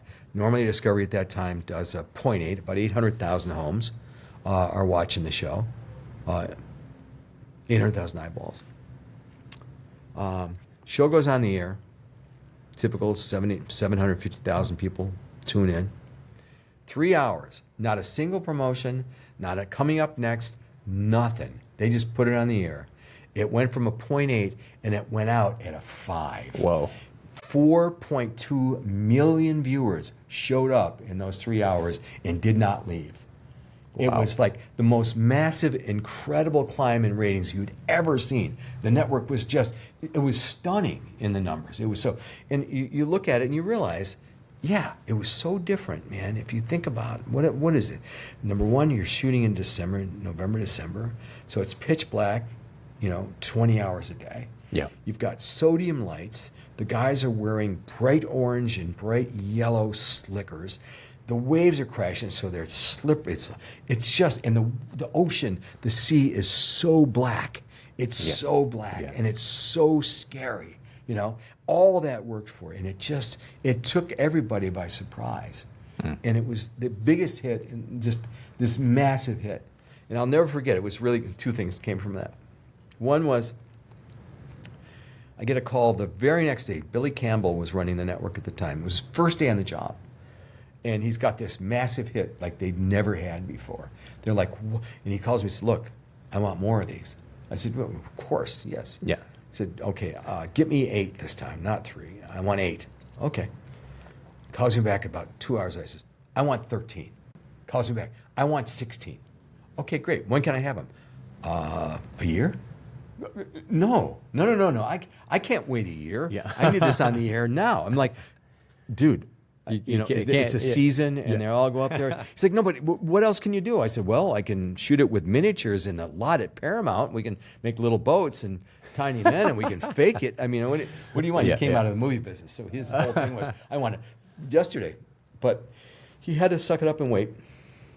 And obviously it did pretty well. Now, my favorite story was the show goes on the air and it's a success. And then the next year, it's a bigger success. Yep. And then the season 3 debuts. Now, there's a new head of the Discovery Channel. Billy's gone. And Jane Root from the UK is running it from BBC. And I get it on the opening, then the season opens, the show, and it pulls down like a 5.5 million viewers. Huge opening for them. I mean, they're still averaging 1 million viewers. So this is like 5 times their normal. Yeah. And the next day I get a photograph texted to me or faxed to me, and it's a photograph of a crab cake, but not a Maryland crab cake. It's a cake with a crab on top of it. And I'm like, gee, that's really nice. PA sent it to me. I said, that's great. You going to send that to my team? Yeah. No. We made that for ourselves and congratulate us, the Discovery Channel, for our success. I'm like, we nothing. We get nothing. They're making cakes for themselves. Now, I'm not happy about this. Now, I'm doing a bunch of panels. So I'm doing this panel, and I vent. I'm like, we got nothing. They're not sending us a cake. They're sending us nothing, but they're congratulating themselves. This is the kind of selfish behavior a network has. They don't have any idea how to congratulate them. This goes on. So I'm raging a little bit. I'll never forget. 2 days later, I'm in New York, and I'm at the Gramercy Park Hotel, and I'm at New York meeting with the History Channel, not Discovery, the History Channel. And I've got these new contracts that I'm just going over to my hotel room. And they're sitting on a table. And I go out to dinner with some friends. I come back 4 hours later, and I walk in, and there's this pool of white. I mean, what is all over my contracts? I mean, what is it? Well, Discovery sent me a cake. They sent me an ice cream cake. And they dropped it off in my hotel room at 8 o'clock, and I came home at 11. So an ice cream cake did exactly what it's supposed to do. It melted, but the brilliance of it was it melted all over my History Channel contracts. So it's like, so now I'm really not happy about this. So I'm now, and then that's the next part of the story. So I'm now telling the story about how they destroyed my contract. So I get a call. This goes on for a couple of weeks, and then I get a call from Jane Root. God bless her. She's a lovely, just a tough English, just an amazing woman. And she says, Thom, we're very sorry that we haven't recognized the success of the show and done anything for you guys. So we are going to, because at that point I'm going, I didn't want a cake. Send me a fruit basket, right? She says, so we've decided to send you a fruit basket, but it will be reminiscent of your behavior. So all the fruit will be bitter, sour, and prickly. Wow. So they sent me a basket of fruit that was bitter, sour, and prickly. But I loved it. I appreciated it so much. That was wit. That was everything. So, there's a give and take. You've got to, especially when you're working with a lot of great people, a lot of smart people, but at the same time, you've got to protect what you're doing. And very early on, this is a great lesson. Because of all my experience at Turner Broadcasting, where I was running shows, and I was the guy that did all the notes when I get a rough cut in. I'd have to do the notes and send it back. But I decided when I became my own production company that I would do the same thing. So when my contractual obligation was to send a rough cut to a network, I sent that rough cut to the network with notes. So they didn't have to write notes. I sent them my notes of what the fine cut would be. So all of a sudden they're looking at that going, wow, this guy's just taken, a whole day of work off my plate. I can screen the film, but I know now where he's going. I don't have to guess. So this guy, so it really worked out well to the point where they just left us alone. Which was brilliant because then you actually had that autonomy to make the show you wanted to make. As years went by, now particularly, all the executives at these networks at one time were producers. So they've taken a lot of that creative ability away from the producers themselves. Then the producers feel more like they're a service provider. So it's changed. But back then, it was brilliant because, they just left you alone. And it was at the point when we were on a roll then after that show hit, and I created a series called Monster Garage with Jesse James. Yep.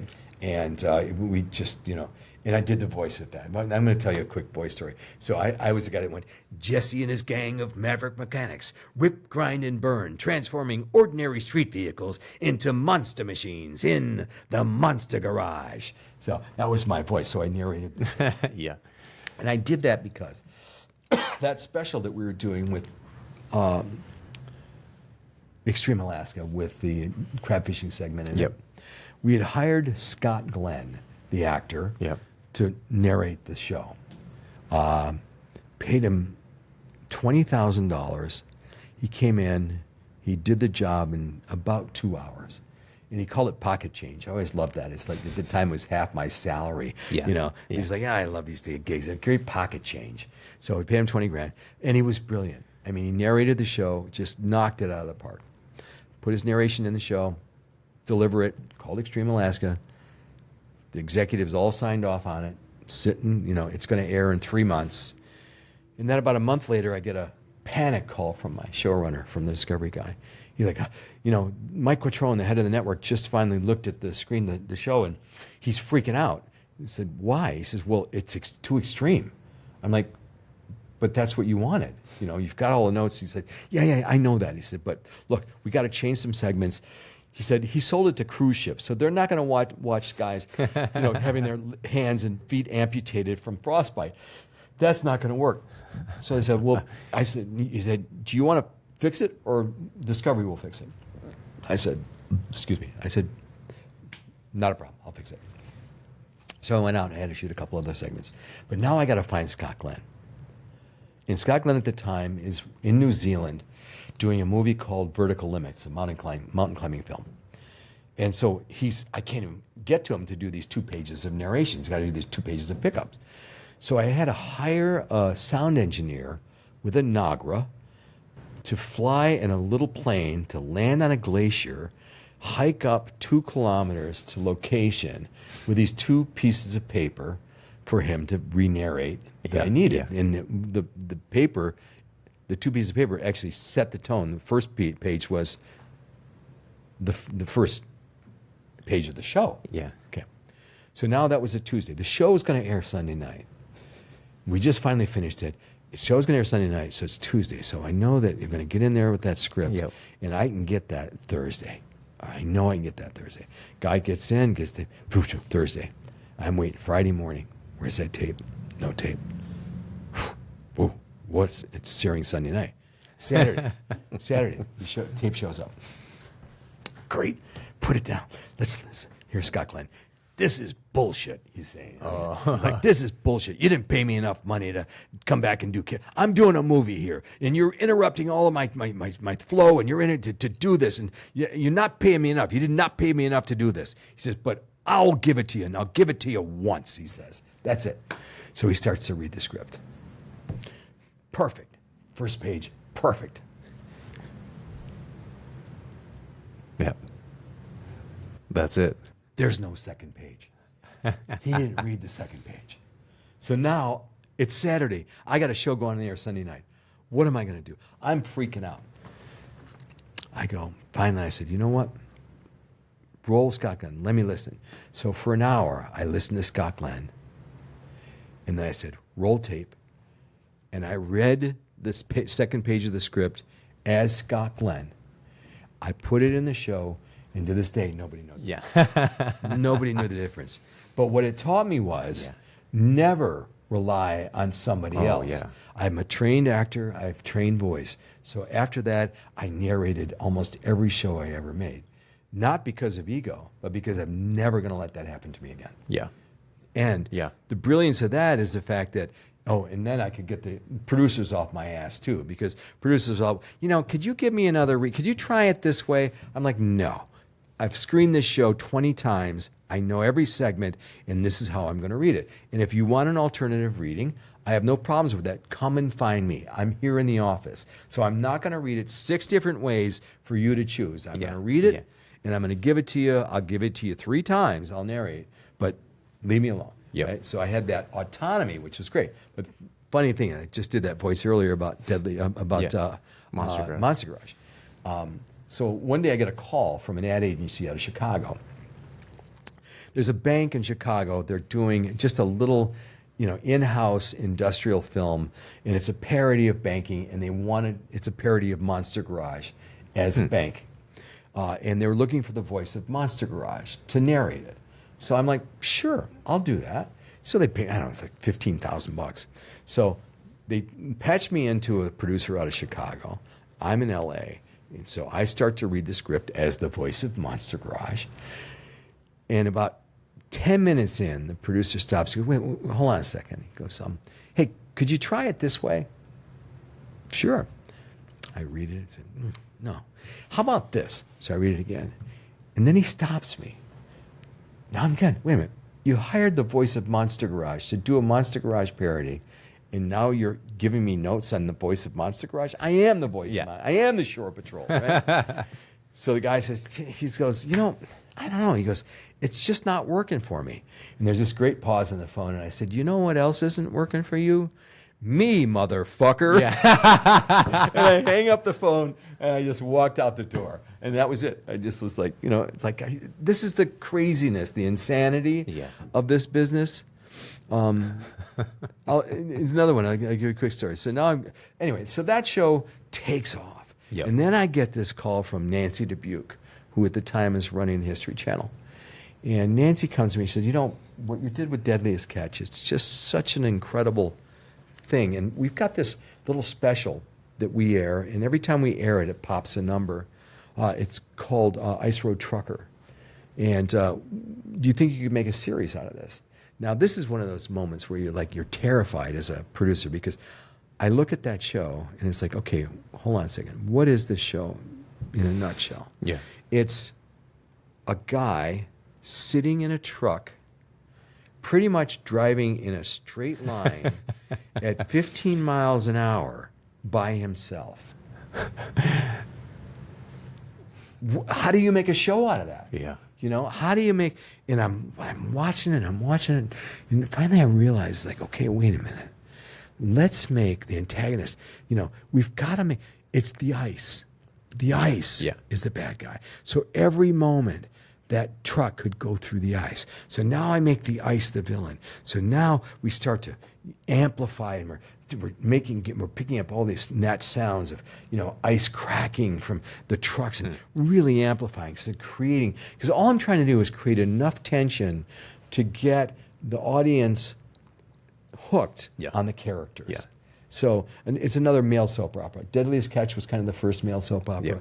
And now it's the same kind of thing. But I needed something. What's the hook? Because they're not even talking to anybody. It's you by yourself, It's like, so anyway, so I put that show, same thing at the time. Nancy Dubuque took a big chance because the History Channel was very well known for doing World War II documentaries, and, that was it. And this was, she called it living history. And she sold it to the board, and it was a huge risk. Yeah. And the board said, if this doesn't work, you're out of, you're done. Yeah. And sure enough, it was a massive, massive success for them. So, and then, obviously we went on to create, multiple series and, Storage Wars and Black Gold and Coal and, the American Farm and Thousand Ways to Die, So, and it was fun back then because Hog Wars, Verminators. I remember making a call. That's all it was. I read an article in the paper, the LA Times, about a guy that basically exterminates, rats and mice and bees and, gets rid of shit, and I called him up and, and we talked for a little bit, Mike and Maneri, and he said, yep, let's do it. And so I called the network and said, hey, I got the show. And literally I sold it on the phone. Yeah. No tape, no nothing. Well, I feel like that's, so let's just say at that point, how long have you been, you've had that success? I'm on this arc for 6 years at that point. I'm really, really cooking. And that was, at that time too, I'll never forget it. It was kind of neat. I think around 2006. For just a very short time, for about a month, I had a show on the air every night of the week in prime time on a different network. So Monday night was Discovery, Tuesday night was TLC, Wednesday night was National Geographic, Thursday night was History, Friday night was Whisker Wars. I forgot the name of that channel, the network. And then but we had on every night of the week. But it was only for 3 weeks. But I don't think anybody else has ever done that. I don't think that's ever been done. Yeah. And that was, I feel like that anything that you were feeling doing, it was like, let's execute, let's go, let's try to, and I feel like that was like the beginning of, maybe if you coined the term of like the testosterone soap opera, or what, I don't know what it's called, but it's like that fulfilled a gap, a need that wasn't there. Well, this is smart stuff, just so you know. So I didn't fall into this by accident either.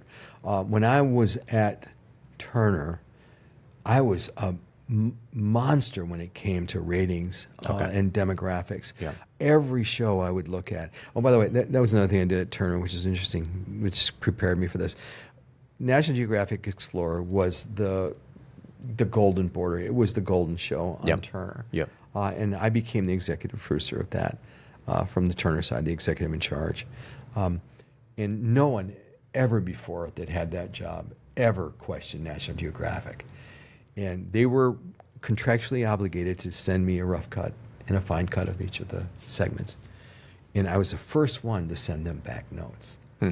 And they were appalled. They were stunned. They were infuriated. They were insulted that I would do that. But I did. And I kept, and I did that for years, knowing full well they probably didn't even read them. And probably at the beginning they read them and laughed. But it didn't matter. Yeah. Because what did it train me to do? I understood more and more about program making because I took the time to look at those edits. Exactly. And so that's what prepared me to do what I did going on in the future. Yeah. All right. So getting to the end of that time, then you what's after that? Like, I feel like this is at the time, this is your own production company, correct? And you're putting all these things together for all of these the television stations. Mm-hmm. And so how does that kind of bookend that time, if you will? Okay, so now I'm really, really cooking. I mean, it's just on all cylinders. But I'm going, what's the next step? Because, this is not going to sustain. And, I'm at the same time. And so you won the Emmys, right? So this has happened. Oh, yeah. So I forgot about that. So, yeah. So then, but it was killing me because, for the first 3 years, oh, God, I hate this story, but, Van Munster was doing Amazing Race. I was doing my company. I was doing Deadliest Catch. Yep. And for 3 years in a row, Van Munster walks away with an Emmy for, best series for Amazing Race. I'm not in his category. Yep. So, and I'm getting beat, 3 years in a row by Ken Burns on PBS. Yep. And I'm like, wait a minute, what's going on? Until finally I find out, year 4 of this, that the category that I'm in, Best Documentary Series, is not a juried category. Oh. It's not my peers voting. It's a panel of white 70-year-old men from Connecticut that are voting for this. Just, Academy. It wasn't, and I'm like, what is this? This is not, and Little so I bias, went to maybe? Discovery and I said, look, you guys, and well, it turns out that they kind of knew that, but what they were trying to do is they had a show called Dirty Jobs. So they put Dirty Jobs in the one category that I should have been in, put me in the documentary series thinking that they could double dip. I see. And so I'm getting stiff. So finally, the 4th year, I said, look, you guys, if you don't submit me to the right category this time, I'm going to do it myself. And so they put me in that category, and then I started winning the Emmys. So yeah, we won, 3 years in a row. We won Best Documentary Series, Unscripted. That's what it was called. But it was such a thrill, that to be recognized. And I have to laugh because I used to say when we got nominated the first time and lost, I would say, I got to win one of those Emmys. And they'd say, why? I said, because I want my obituary to read, Emmy award-winning producer dies. I wanted it to start there. I just wanted that. Yeah. So sure enough, I win my Emmy, and 3 weeks later, I have a heart attack. And I'm thinking to myself, wait a minute, hold on a second, Done. wait a minute, I'm not kidding you. I'm like, Yep. oh my God, I'm gonna die, and just like with that self-fulfilling prophecy, I'm like, I wanted Yeah. my obit to say that, and sure enough, it woulda. It's a very funny story, I'll tell you.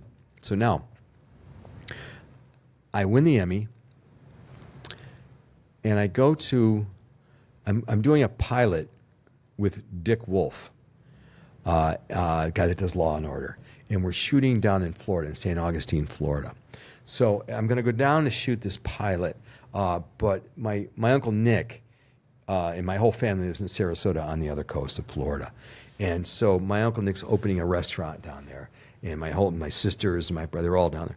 And they're saying, well, you know, come on down for the opening. I said, oh, yeah, of course, and then I'll go over to St. Augustine.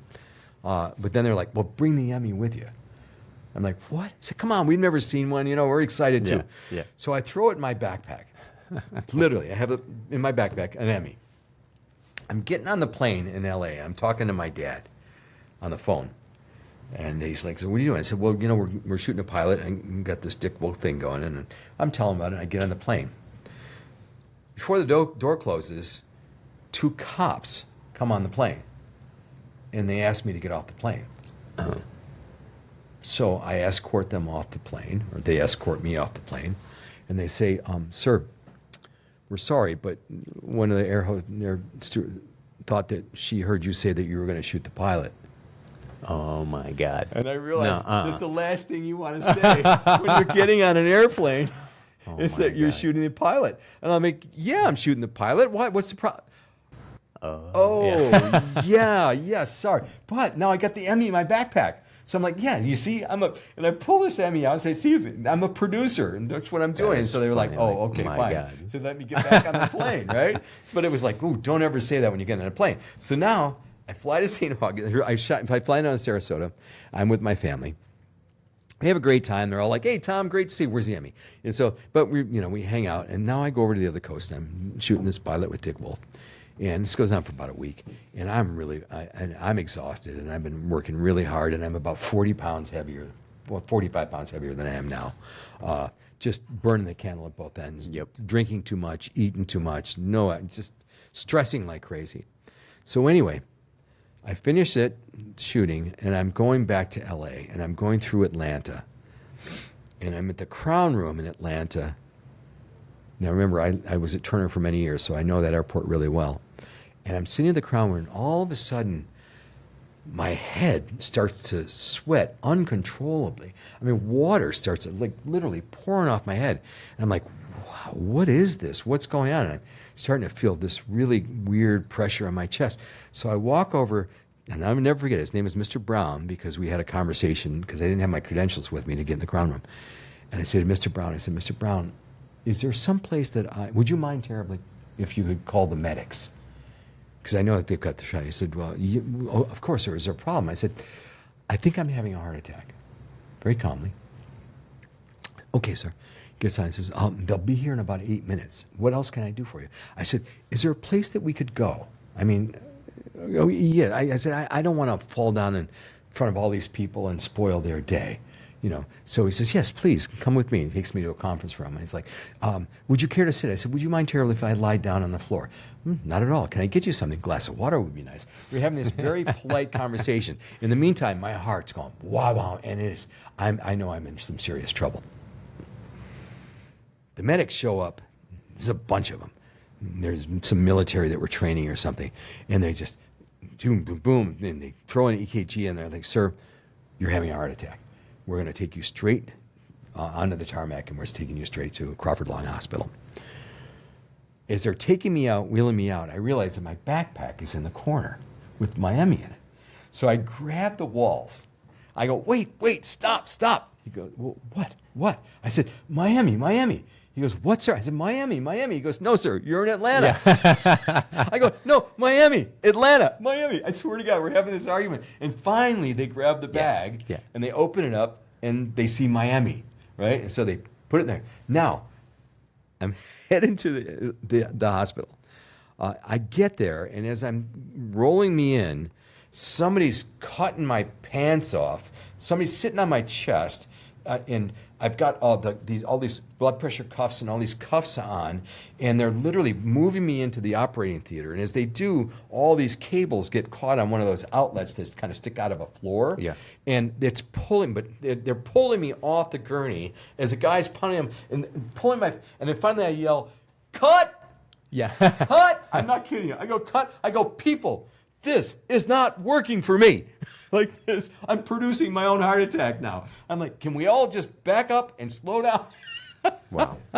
So I get in. So it was like a surreal moment as this is all happening. Yeah, Like, but it was so, the look on their Wow. faces when I yelled "cut," they were like, "Cut? What do you mean cut?" And you realize that, but they got it. Yeah. So then I had 2 stents put in my lower coronary artery. And then I remember waking up like every 2 hours, like a doctor or nurse is waking me up. And they're not waking me up to check on me. They're waking up saying, "Oh, my Emmy's still there, and it's sitting at the end of my bed." Said, "Do you mind taking a picture of me with your Emmy?" So they literally waking me up, handing me their phones to take a picture of them holding my Emmy. Like, here we go. So the next day, the head of security comes in and says, "Sir, well, obviously we'll keep your name out of the papers and stuff like that, but your Emmy's got to go. It's causing way too much problem, too much distraction." So they kicked my Emmy out of the hospital. That's funny. So anyway, I survived that, which was a big wake-up call. So then when you asked me what was the next step, that was a big thing for me. I was like, wait a minute. I mean, life's too short. I got the T-shirt. What am I doing? Yeah. So I, came back to L.A., and started a totally different regime and exercise and diet and, quit drinking and just everything just kind of changed my life dramatically. And I was very thankful that, I lived and, found a higher faith and a higher power and really kind of turned to that. And I feel really good about it. I felt really good about those choices. So now I'm going, okay, well, what am I going to do? And at the time, it's funny that we're sitting here. When I was ever had a bad day at Original Productions, my company, I remember saying it. It's like, you know what? I'm just going to close the frickin' doors. Yeah. And I'm out of here. And I'm moving to Bali. I would say that out loud. When I'd did tell you people. say that? Like, what do you think? 10 years ago. Yeah. 15 years ago, I started saying that. Yeah. I go, look, I'm moving to Bali. And it was kind of like, and sure enough, self-fulfilling prophecy. Here I am, that many years later. But that's what I would say when I was having a bad day. And then I started to think about, well, what can I do? How can I do it? And I realized at that point, I didn't even have a clue about that you could actually have an exit strategy. And I realized that I could sell my company. I owned a bunch of the TV shows. I had co-pro'd them, so I had a bunch of IP that I owned. Yeah. And I had a huge cash flow at the time. And so a company called Fremantle, North America, who makes American Idol, America's Got Talent, they were like, they're trying to expand into the reality business, and they found my company attractive, and we sat down and negotiated. It's another great story, and the negotiations were really tough. They were really tough, and there was a guy named Christian Schneider, a German dude from Harvard, who was negotiating for Fremantle to buy my company. And, every time I turn around, they were wrenching it back. And to the point where I realized one day that they were really trying to buy me with my own money, with my own cash flow. And so I literally, and I'd spent over $1 million in doing due diligence to sell the company. And I just told my guys, I said, look, we're done. Thank you very much, but we're leaving. Walked out. And Kristen Schneider said, "You'll never do, how dare you do this? You're crazy to walk away from this." And I said, "We're done. Yeah. We're finished." So I went home. I'll never forget this. It's a funny story. So, and I just went about my business. I'm like, I'm done. I don't want to do this. And then I wake up one morning and I got an email from Kristen Schneider. He said, "Tom, I'm on the next plane, and I want to come, and we need to start to talk about this negotiation." And I'm like, but by the time I get it, he's already in the air. So I can't say, "Don't bother coming." He's already flying. So he lands and he calls me. He says, we need to sit down. And I said, at the time, then I find out that my kid has head lice from school. And so there's a big panic at home about head lice. So I'm like, "Dude, I'm really sorry, but my kid's got head lice, and that's way more important than you showing up here all the way from England. I don't really." Yeah. So, Tom, he was insulted that my kid had head lice and took priority. So I go to bed. that night, and I wake up the next morning, and there's an email again from now the CEO of Worldwide Fremantle. Thom, I'm on a plane. I'm like, guys, you keep doing this in the middle of the night, so I can't tell you to stop. Yeah. Now by the time I tell you, you're already landing. So anyway, so he's Tony Cohen, lovely guy, and he comes in, and he basically renegotiated the entire package. And at that point, I realized that yes, I could sell it and do pretty well. Now, the fun part. And I know this is a crazy story. Got a really nice piece of change, but there was a earnout, 4 years. And if we hit our peak, the earnout would have been another $50 million. And so I sat down with my team and I said, guys, let's go for it. And so it was 3 years. The next 3 years, we grinded it hard. And we had shows everywhere, just pounding it, and we hit the whole thing. Wow. But this, So that was, and so we got a chunk of cash, and I on a handshake with all my execs. I couldn't put anything in writing because of the acquisition, the way that it was worded. That they would be contractually obligated because the point was I took care of millions and millions of dollars. We gave to all the employees, as a thank you for them working. It was really a cute moment where we called in. I remember calling in the accountants, and they each got $100,000. And as they walked out, I didn't want them to tell anybody. As they walked out, there are tears and women are crying. So everybody in the company thinks they're getting laid off. So I'm like, oh, this is great. Don't say a word. So then the next group would come in, the next one down that we're getting like $75,000, and I give them the check and say, here, we want to thank you for and well, and what? Well, and get back to work. But it was so much fun. I couldn't help but torture everybody with that. But Well, I feel like that's not typical No. of what you did. No. But it never was that important. It was never about the money. I started the business because I loved doing what I was doing. What a quote comes to mind is something like, never seek money, just manifest your, abundance in it. That happens. What is real wealth? To me, the wealth that I've gained more than anything is the wealth of experience. To be able to live in all these cultures and see all these remarkable human beings doing amazing things, that was it. Oh, I got to go back to something. We never finished this conversation. So I was a freak at looking at demographics. So when I left Turner Broadcasting,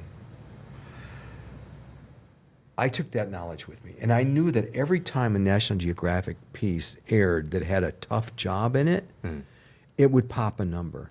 It would spike. Wow. So I realized that there was a formula here. And the formula was, for all my shows, if you look at them, it's high risk, high rewards in an exotic location. And that was what fueled all these shows. And the construct of the show was almost like, and I knew that guys, obviously we watched sporting events. So there always had to be a score. Wow, yeah. What crab, crab count, who won the crab count, who run the ice road truckers, who run It's a competition. It was always a competition. So you'd stick around for the score. Wow. And I realized that very early that, that's the way that guys think, And so these constructs were made for, and it was interesting because I got very successful at, generating ratings for men, but I was also successful. It was 60-40. So 40% of my audience were women. Now, a lot of times men control the clicker, so the remote. So the women would come along. But, that was a pretty substantial amount of women. You'd think it'd be more like 70-30 or 75-25. But it was 60-40. But it's a funny story. Now I get a call years later when I'm still in production from Gina McCarthy. She, at the time, came out of Discovery, and she was running women's entertainment, the WE network. And she said, Thom, I want you to do what you did for men, for women. I want, what show can we get? So I kind of do a bunch of development, and then I come up with one. I'm like, I'm going to do a show about Tornado Alley. I want to. There's these companies that take tourists through that experience. Wow. And there were these two women, and I call them the Twister Sisters. And they took these tourists, through tornadoes. Yep. And I thought I designed it perfectly. I had an artist who had lost his muse. I had, a priest who had lost his faith. I really thought that the stuff that the characters that I had would really work for that female demographic. Show goes on the air, and back then they didn't get overnight ratings, so it was about 2 weeks later we finally get the ratings come in, and Gina calls me and says, "Well, I got the good news and I got the bad news." I said, "Well, what's the good news?" I said, "Well, the good news is you drew more males to women's entertainment than any show in the history of the network. The bad news is no women came." So no matter what I did, it was just that sweet spot that just hit men right between the eyes. Yeah, that's funny. So that was the journey. And then, so we sold the company. And then I was out the door. Yeah. I was like, wow, this is awesome. I got a big chunk of money, and everybody's happy. And, I just wanted to get out the door. And little do I know that the company that bought me, Fremantle, they've had change in personnel and corporate personnel. And the CEO of the global network, Tony Cohen, who bought me, was decided to retire. He was having some heart issues, and so they brought Cecile Frot-Coutez, who was running the North American, which is the biggest division of Fremantle. They wanted her to come back to Europe. She was French, and so she came back to run worldwide Fremantle, and they have film and production companies all over the world. And so then she asked me if I would be willing to run Fremantle. So I went from original productions. I went to run the company that bought me. So I then jumped into the position of running and making American Idol and America's Got Talent and all the big shows and scripted shows and the Return, the Revenant, and so that was really fun. It was a good 3-year run. How was that stressful? What was the difference in that style of job? You know what? I'll tell you, the difference is this, that at my company, I managed all these people, and it was my creative force, but when I took over for Cecile at Fremantle, those shows were legacy shows. They'd already been on the airs for years. So my job, was to maintain those and to also try and figure out where we were going next, and more importantly, it was really about having relationships with about 8 people. That was it. The head of NBC, the heads of CBS, the heads of ABC, and the heads of Fox. That was pretty much it. So I found that a little limiting, and not as interesting because I actually didn't particularly enjoy a lot of those executives. Yeah. Well, I guess, let's just kind of bookend. You exit that company. And I guess maybe your thought process there, and then let's go into kind of more like present day.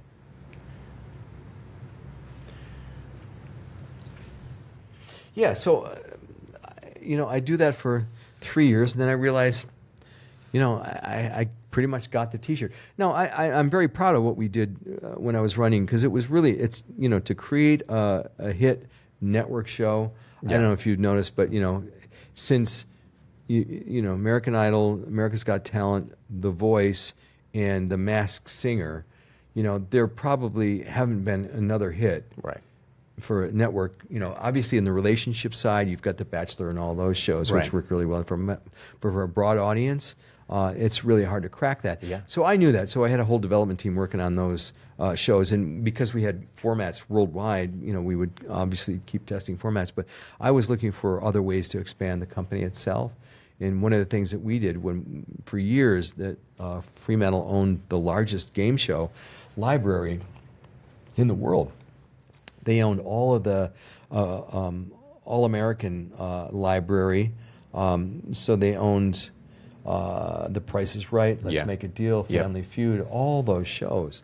And we had a massive library of past episodes. I mean, thousands and thousands of hours. And the only market for those was the Game Show Network. Yeah. And they were playing hardball with us, saying we really don't even want your shows. So I partnered with Fox and created a new game show network called Buzzer. So I'm the actual, it went on the air and it's been hugely successful. So I'm the founder. It's really funny when you kind of look up Buzzer, and I'm actually listed as the founder. I'm the father of the channel, which is kind of cool. I mean, there are not very many people that are founders of networks. No. You know, me and Bill Paley. Yeah. You know, but so we did that, and then we also got into scripted. And also acquisitions. I know that to grow we had to acquire, so we acquired a couple of other production companies, and so that was good. But I just didn't have the same old fire, unfortunately. Well, I feel like once you've done your creative, opus, to be honest, of like just having that.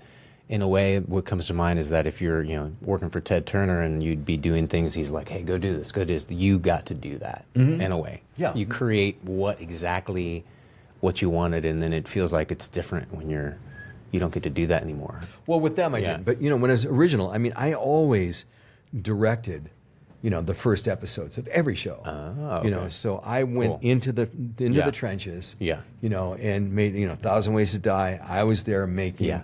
the pilot of that. There's another great story, by the way, 1,000 Ways. No, I can go on forever. Yeah, we'll get Never there. mind, I have never a mind. question I don't want to for tell that. you. No. So, all right. So then you 3 years there, exit, and then kind of how old? Well, then what happened then? It was Yeah. interesting. Jeff Conroy, who was my president of my network, who I kind of found him in a basket when he was like 3 years old and Yeah. adopted him. And anyway, Conroy worked with me for years, and Jeff always felt that he never really got the shot. He wanted to have his own production company and kind of do what I did. So I took it on myself. I said, look, I tell you what, I'll partner with you on a production company. And he brought in another partner. And I don't want a salary. I don't want anything. I'm basically, so I'll own 10% of this company. You guys own it, and I'll help you start it and get it rolling. So I raised a few $1 million from some networks. I got the first show, The American Farmer, greenlit, a big series. Yeah. And then I kind of stepped back and said, look, whatever you need me for. But it had changed.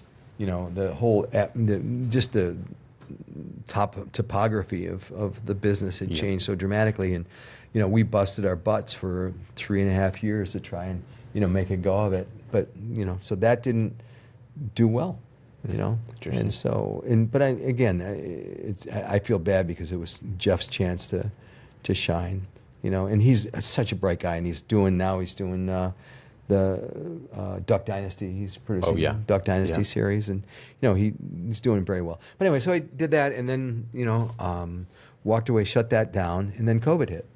And when COVID hit, it was funny because I'm going, I don't know what I'm going to do, but I think I'm going to. I met a doctor, a woman, lovely woman, nothing physical. It was just more like she said. She was a doctor, infectious disease specialist, and I saw her in a panel on COVID early on. And she said, I don't know about you guys, but I don't want to deal with any of this. I'm going to Bali. So I kind of sought her out after her panel, and we sat down and had a cup of coffee and talked for a while. And she said, I said, when are you leaving? And I remember it was a Saturday. She said, I'm leaving Wednesday. I said, do you mind if I join you? And so I literally just packed my bag and jumped on a plane and came to Bali. And it was, when was this? This was right at the beginning of March of whatever year that was, at the beginning of COVID. Wow. We were actually, I was on the last airplane that landed in Denpasar before they shut the airport down. Wow. So I just scooted in like Indiana Jones under the wall as it closed. And so I spent 4 months here during the early parts of COVID.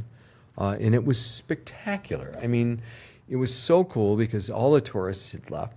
A lot of stuff was closed, but it just was enough to just, get around. Wow. And, God, I had a great time. And I was so can imagine. impressed ultimately with Bali, and because I'd always joked about moving here anyway. Yep.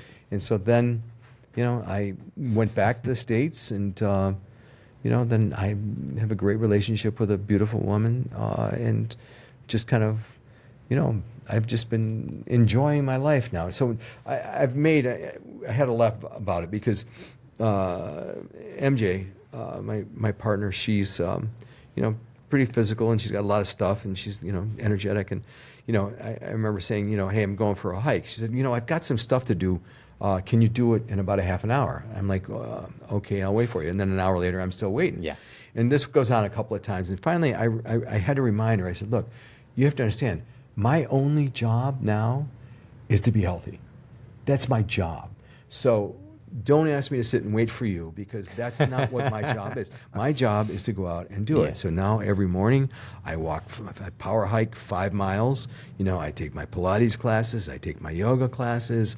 I eat healthy and do it. So that's all I'm doing right now. And obviously I'm writing a book, and Yeah. there's a bunch of stuff. But I just right now want to understand who I am, and just kind of enjoy it. After all those years of really busting my butt, I'm just going to enjoy it. Well, thank you for sharing. That was incredible. 2 hours that went by like that for me. So, Well, and I'm sorry. sure I hope it wasn't too boring for all of you guys. No, hell no, hell no. My wife Kelly jokes of you have the best stories, and it just seems only fitting that you did what you did. Like you're made for it. To be honest, like you do. Like because the stories you've just shared were all brand new. We've been hanging out for the last year and this time, and there have been no repeats that I can remember. So good stories. I appreciate that. It's Yeah. funny. We grew up in a big Italian family, and stories was our currency. Yeah. My uncle Nick, my uncle Rocky, my uncle Pete would sit around at the dinner table, and they'd tell a story. Yeah. Both my grandfathers, military, Air Force pilots, and they both similarly, it's always stories. And again, that's how everybody kind of. Probably before phones and everything is like, hey, who's got good stories, is rather than what's looking on social media for. It's like that interaction. Who can have a story? All right, so kind of the next part, since we kind of got to the present day, I now have I've talked a little bit, but I have some questions for you. And they kind of they think philosophically, and I did make this so I have a deep dive arc, as I want to honor you and how you do things, and so. The first one is I ask a lot of people, or most everybody on the show, and what's your philosophical operating system, the creed that carried you from that janitor's mop to the Emmy stage and here now in Bali? I've always believed that, and I grew up that way. I'm a blue-collar guy, and we show up for work. My dad showed up every day, and I believe that that's really the root of everything. It's like, show up, do the best job you possibly can. And my philosophy was to do a job. If you're going to do a job, do it better than anybody else ever did it. Even if it's being a PA and getting a cup of coffee, get them the best cup of coffee and the hottest cup of coffee anybody ever got. That's it. Just try to do better than anybody else. Yeah. I like that. All right, walk me through your creative process. So how do you take raw chaos and hammer it down into a story? All right, and it has to be quick. Well, again, we spoke earlier about that. It's like, if you can map out the, the character arcs. So people have got to go through some type of transition. Yep. So you have 3 main characters. You've got to have either they're gonna be hoisted on their own petard. They're either going to go up or they're going to go down their lives. But you need to see that. Same thing with a story. You got to leave on every break. You've got to basically break down the story and leave people wanting a cliffhanger. What's going to happen? Get them through the commercial breaks. So you really got to. So everything has got to. I look at and see. All right, where's the story arc? More than anything else. Yep. I'll give you a Yep. perfect example. A guy here has pitched me an idea about a guy he ran into who works in the copper mine in Papua New Guinea. Yep. He runs it. And he ran into him recently, and he'd lost 200 pounds. He was a big guy. He'd lost 200 pounds. He was sick, and he was dying. And he said to this friend of mine, a producer, he said, look, I don't have long on this planet. I'd like to make a film about my life, about the minds, about the people, and I want to give back in the last part of my life. So there's a perfect arc. Redemption, it's got all the story, the thing. So, you really, okay, I'm going to go for that. Yeah. Because you look for, again, you've got to have that dramatic arc. But in authentic. Yeah, in an authentic way, not created. I mean, Yeah.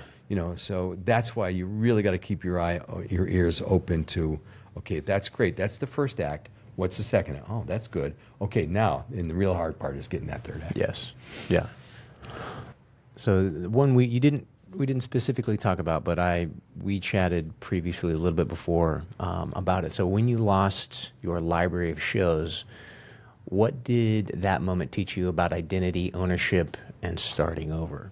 Because also you had an ace in your pocket too, so which was Deadliest Catch. So, right, is that correct? Well, yeah. I mean, oh God, that's a long story. Jeez, I never. People used to ask me. They'd say, what's your favorite television show that you made? And my response was always the same. It's, what's my favorite? The next one. Yeah. The next one. The process, right? I just It's love the process of Yeah. making shows. Yeah. It's just, and every one of them is different, and every one of them is the same. Yeah.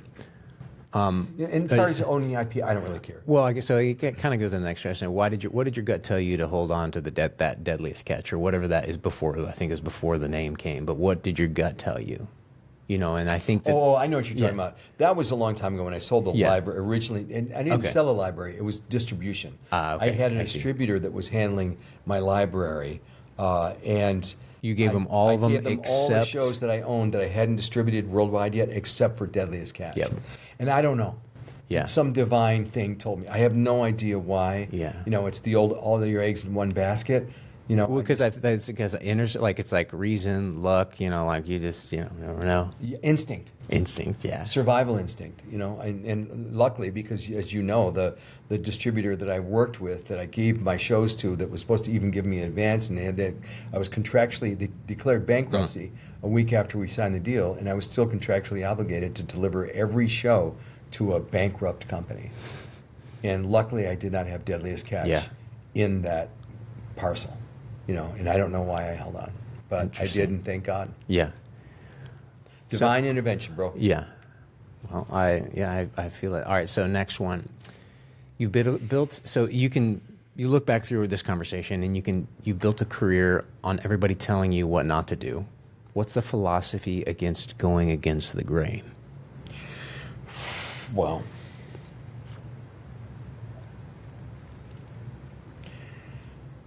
you just got to follow your gut. You just have to follow your own instincts and fight for what you believe in. I remember a perfect example was Discovery. We dealt with drug abuse in Deadliest Catch when Yeah. one of the sons had a drug problem. And it was really important in Captain Phil's son, and Captain Phil was dying in the show. And we needed to really explore that. And the network told us that they weren't going to do drug. They were not going to let us do it. And if we mentioned a drug addiction on the show, that they were going to cut it out before the show aired. Wow. And my response was, okay, the show aired on Monday night or Tuesday nights at 8 o'clock, and I'm going to deliver that show to you Tuesday night at 7:30. It's your call. And that's Wow. what I did. I Love just it. said, I'm not doing it. I won't allow you to cut the show. Because I feel like that to me, when you tell me that juxtaposition is like that is exactly why you want to see that. That is raw. That is what so many people struggle Yeah, with. and I always felt bad for him, Steve.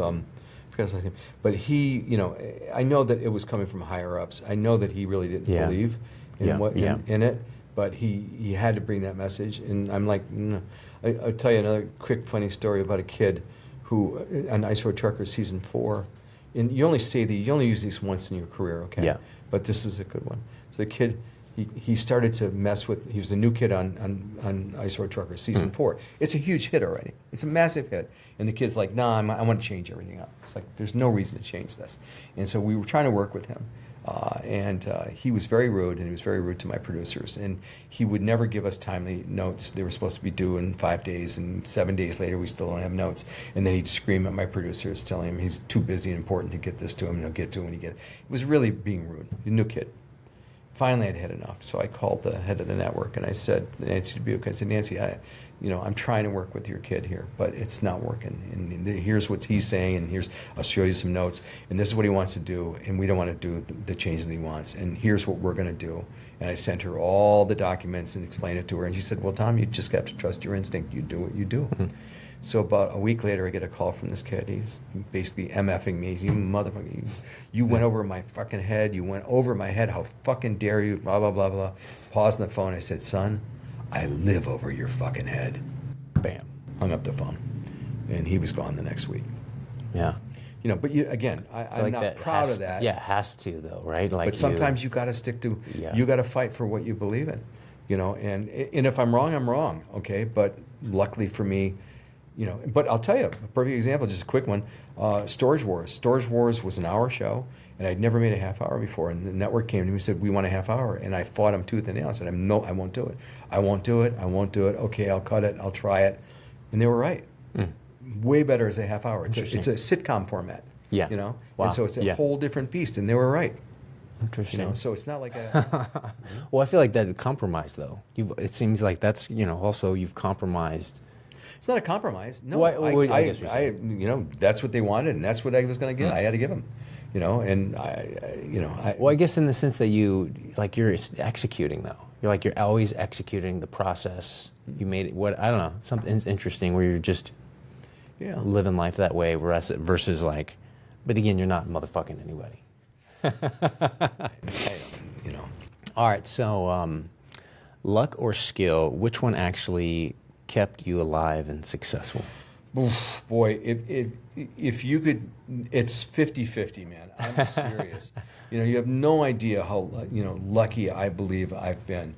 Storage Wars is a perfect example. I was doing a show on 1-800-GOT-JUNK, and I had a camera crew on a truck for a week. And it was going nowhere. It was boring. It was just junk, and it was a lot of hoarding and just garbage. But 3 times in that week when they went to a storage place and emptied out a storage unit. And I'm like, well, why are they doing that? I said, well, they got this auction. And I'm like, what? And so I kind of backed into it. And then I started following the auction. I went for a couple of months. I cast that whole show without anybody knowing who I was. I went to the auctions as a buyer. Wow. And I want that guy, I want this guy, I want this guy, I want that woman. You're our Is it still going? 276 episodes. Oh my God. Wow. Yeah.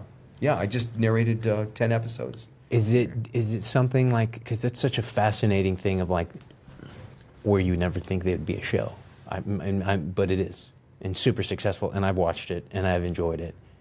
Right? Or like what? Because you can never know. Oh right? God, it's a sitcom. It's funny. I can't. If I'm turning the channels and I come across it, I cannot. Oh my God. I can't take my eyes off it.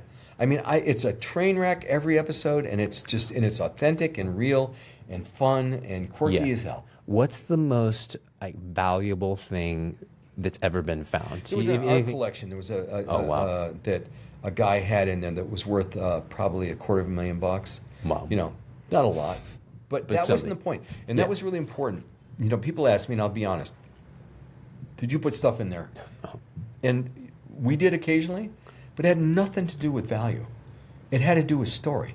Yeah. When we got a locker that's just totally, it's like, this is boring. Okay, what can we, I got this little box with, little red sunglasses, like 12 pairs of sunglasses in this little box. Like, what the hell is that? Well, it turns out that chickens don't like the color. If they see blood, they'll kill each other, and they'll destroy an entire coop. Will just die if they see blood. So there was an experiment where they put glued red sunglasses to the beak of chickens, because if you got red, you can't see red. Okay. And so it was an experiment. And so I had these great sunglasses that we found in another area. And it's like, got to hold on to these for a story. So when the story got a little weak, it's the same thing. Here's luck and all right. I got a series called Swords, Life on the Line, sword fishing. And sword fishing is brutal. And crabs are great because they bleed white. Okay, so there's not a bloody deck, but a sword fishing deck is just covered with blood. Yeah. It's awful. Yes. It's so we're going, how are we going to get around this? And I swear to God, it wasn't even me. It was a PA said, you know what? Why don't we just paint the decks red? Mm. And we did. Wow. We painted them black and red, and you never saw the blood, and it was a successful show because of that. Wow. You know, wasn't me. But I'll take a good idea Yeah. and run with it. All right. So after your heart attack, Mm-hmm. how did you stare at mortality? You know, it seemed like it rewrote a little bit something for you. How did you think about life then? You know, I think you hit on it a little bit, but I guess to drill down on that, what changed? Well, yeah. I mean, your mortality when you realize that you could be gone tomorrow. And I don't know. The last couple of years have been really rough. I've lost some really, really dear friends. I lost Morgan Spurlock, who did Super Size Me, the McDonald's doc. Yep. He's a dear friend of mine. He used to stay at my house in L.A. when he was out there, and he just passed so quickly at 53. And just my friend Sean Gallagher, who ran Discovery Channel, who was his first exec, he just passed away last year. Mortality is it just, we realize that we're just here for a short amount of time, and so you just want to make as big as an impact on your life as possible. I just want to. There's an old saying that says, as far as food goes, it goes with everything. It says, you don't have to eat it all, but you got to taste it all. And that's my Yeah. goal. I just want to taste it all, Yeah. including Mapani worms, witchetty grubs, all the bad Yeah. stuff. Yeah. Thailand, I think Yeah. they're there. Cobra, Yeah. the Cobra heart and a vodka pumping blood and Cobra blood in vodka. And Where do his you do heart's that? Still beating in Thailand. Okay. All right. Well, let's go. Do you think the real meaning is found living on the edge, in the chaos, risk, and danger, or in reflection and stillness? What was the first part? Real wisdom? So Real what? do you think real meaning is Meaning, found okay. living on the edge, or basically in that, in what you filmed? I apologize there. So in that chaos, risk, or danger, or in that reflection of it. Okay. Real meaning is felt living on the end. It's found sitting still. Yeah. Two different things. That's my motto was that if you're not living on the edge, you're taking up too much space. I've got a big piece Yeah. of art with that. If you're not living on the edge, you're taking up too much space. Yeah. Yeah. So, do you see your shows as just reality TV, or as modern myths about man against nature? Yeah. Well, they're not necessarily myths, but they're modern stories and versions, of probably the Greek tragedies. You know what I mean? You can go back to, Lysistrata and, Yeah. Agamemnon. And you can go back to the early Greek dramas, and see all the stuff that, we do. But we just don't have the Deus Ex Machina. We don't have the machine that comes down and from the heavens and saves everybody at the end. Yeah. We just have our own wiles. But yeah, I mean, they really do. These tales they're almost biblical. Yeah. Tell me the craziest way that you've seen somebody die.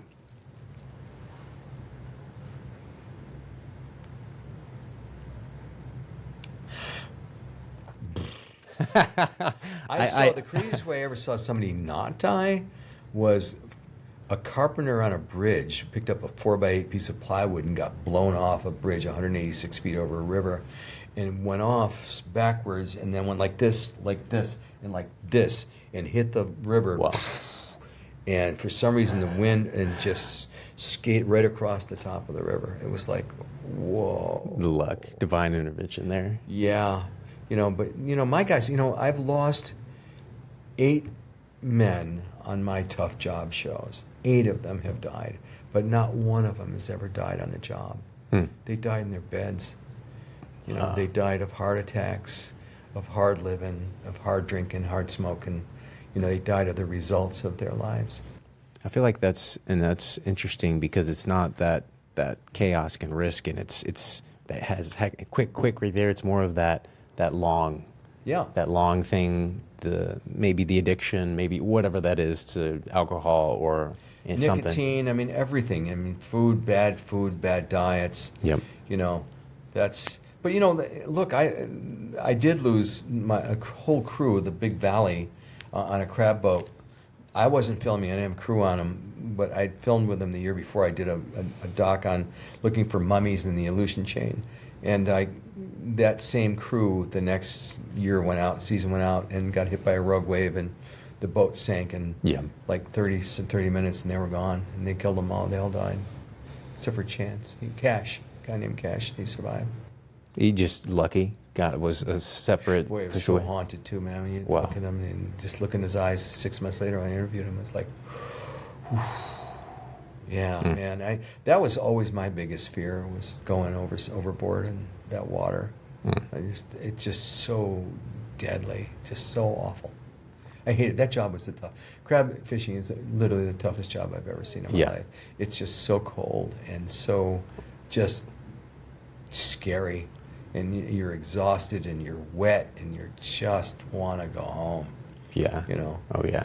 But I did that for the first couple of years, and then they got me on the boat one more time after that. I was like, I got the T-shirt. Yeah. But that's the thing, you know, guys would follow me, you know, through all the fire because I jumped in the lead.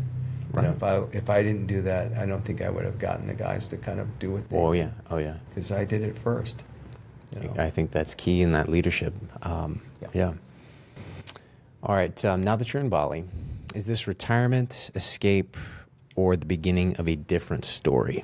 I think it's the beginning of a different story. I don't know what that story is quite yet, you know, but I just, you know, as I said multiple times, I've already got all those T-shirts. Yeah. And I don't need that. Look, this was never about ego. You know, there was never, I didn't have any issue or any need for power or for any type of, you know, admiration or, you know, none of that. I'm perfectly happy just being still. And I mean, look, it's nice. I used to tell people when I would cast them in every show, I always sat down and had dinner with them, just one-on-one, and reminded them, Einstein said this, he said, you know, all fame is, it's a mathematical equation where more people know who you are than you know who they are. And if you can keep that in your mind and know that, you know, this job is somebody's going to buy you dinner, and somebody's going to buy you drinks, and you'll get a chance to drive the pace car at the Indianapolis 500, or you'll be paid $50,000 to open a fish market in Minnesota. You know, it's all that, but ultimately at the end of the day, you got to be good. You got to be good with yourself. Yeah. Would you say, you know, I like this quote of like, you know, can you drink from the elixir of power and still maintain your wits about you? You know, so how would you say you've done that? Avoid it at all costs. Oh, there you go. Recognize it only as a tool. Yeah. You know, and not as a qualifier, a quantifier for who you are. You know, I'm not any bit more important than the next person. You know, let's just all, you know, look. Ted used to have on his desk. He had this plaque that said lead, follow, or get the fuck out of the way. That's it. That's your choices, you know. And I'm perfectly happy following if you're a good leader, you know. But, you know, I was pretty good at that. Yeah. You know, ever since I was a kid. I mean, I always was the kid that got the neighborhood kids to go build a fort, and, you know, it was kind of a little bit of a Tom Sawyer, Huck Finn, Tom Sawyer kind of guy. You know, we would have, my brother and we'd have all the kids in the neighborhood on Saturday mornings. They'd go mow their lawns, and then they'd come to our house to mow our lawn, because then we could go play baseball, you know. So it was always that, you know, but never take advantage of that power and understand that it's merely just an avenue for success. Yeah. What do you want your legacy to be, in the sense of how do you want people to remember Thom Beers? You know, I think the most important thing that you can have is compassion, humor, and appreciation for everything. You know, and that's what I look at. I'm the guy that created Deadliest Catch. I'm the guy that, you know, one of the creators of Captain Planet. I lived a great life. I had, great friends. I have great family.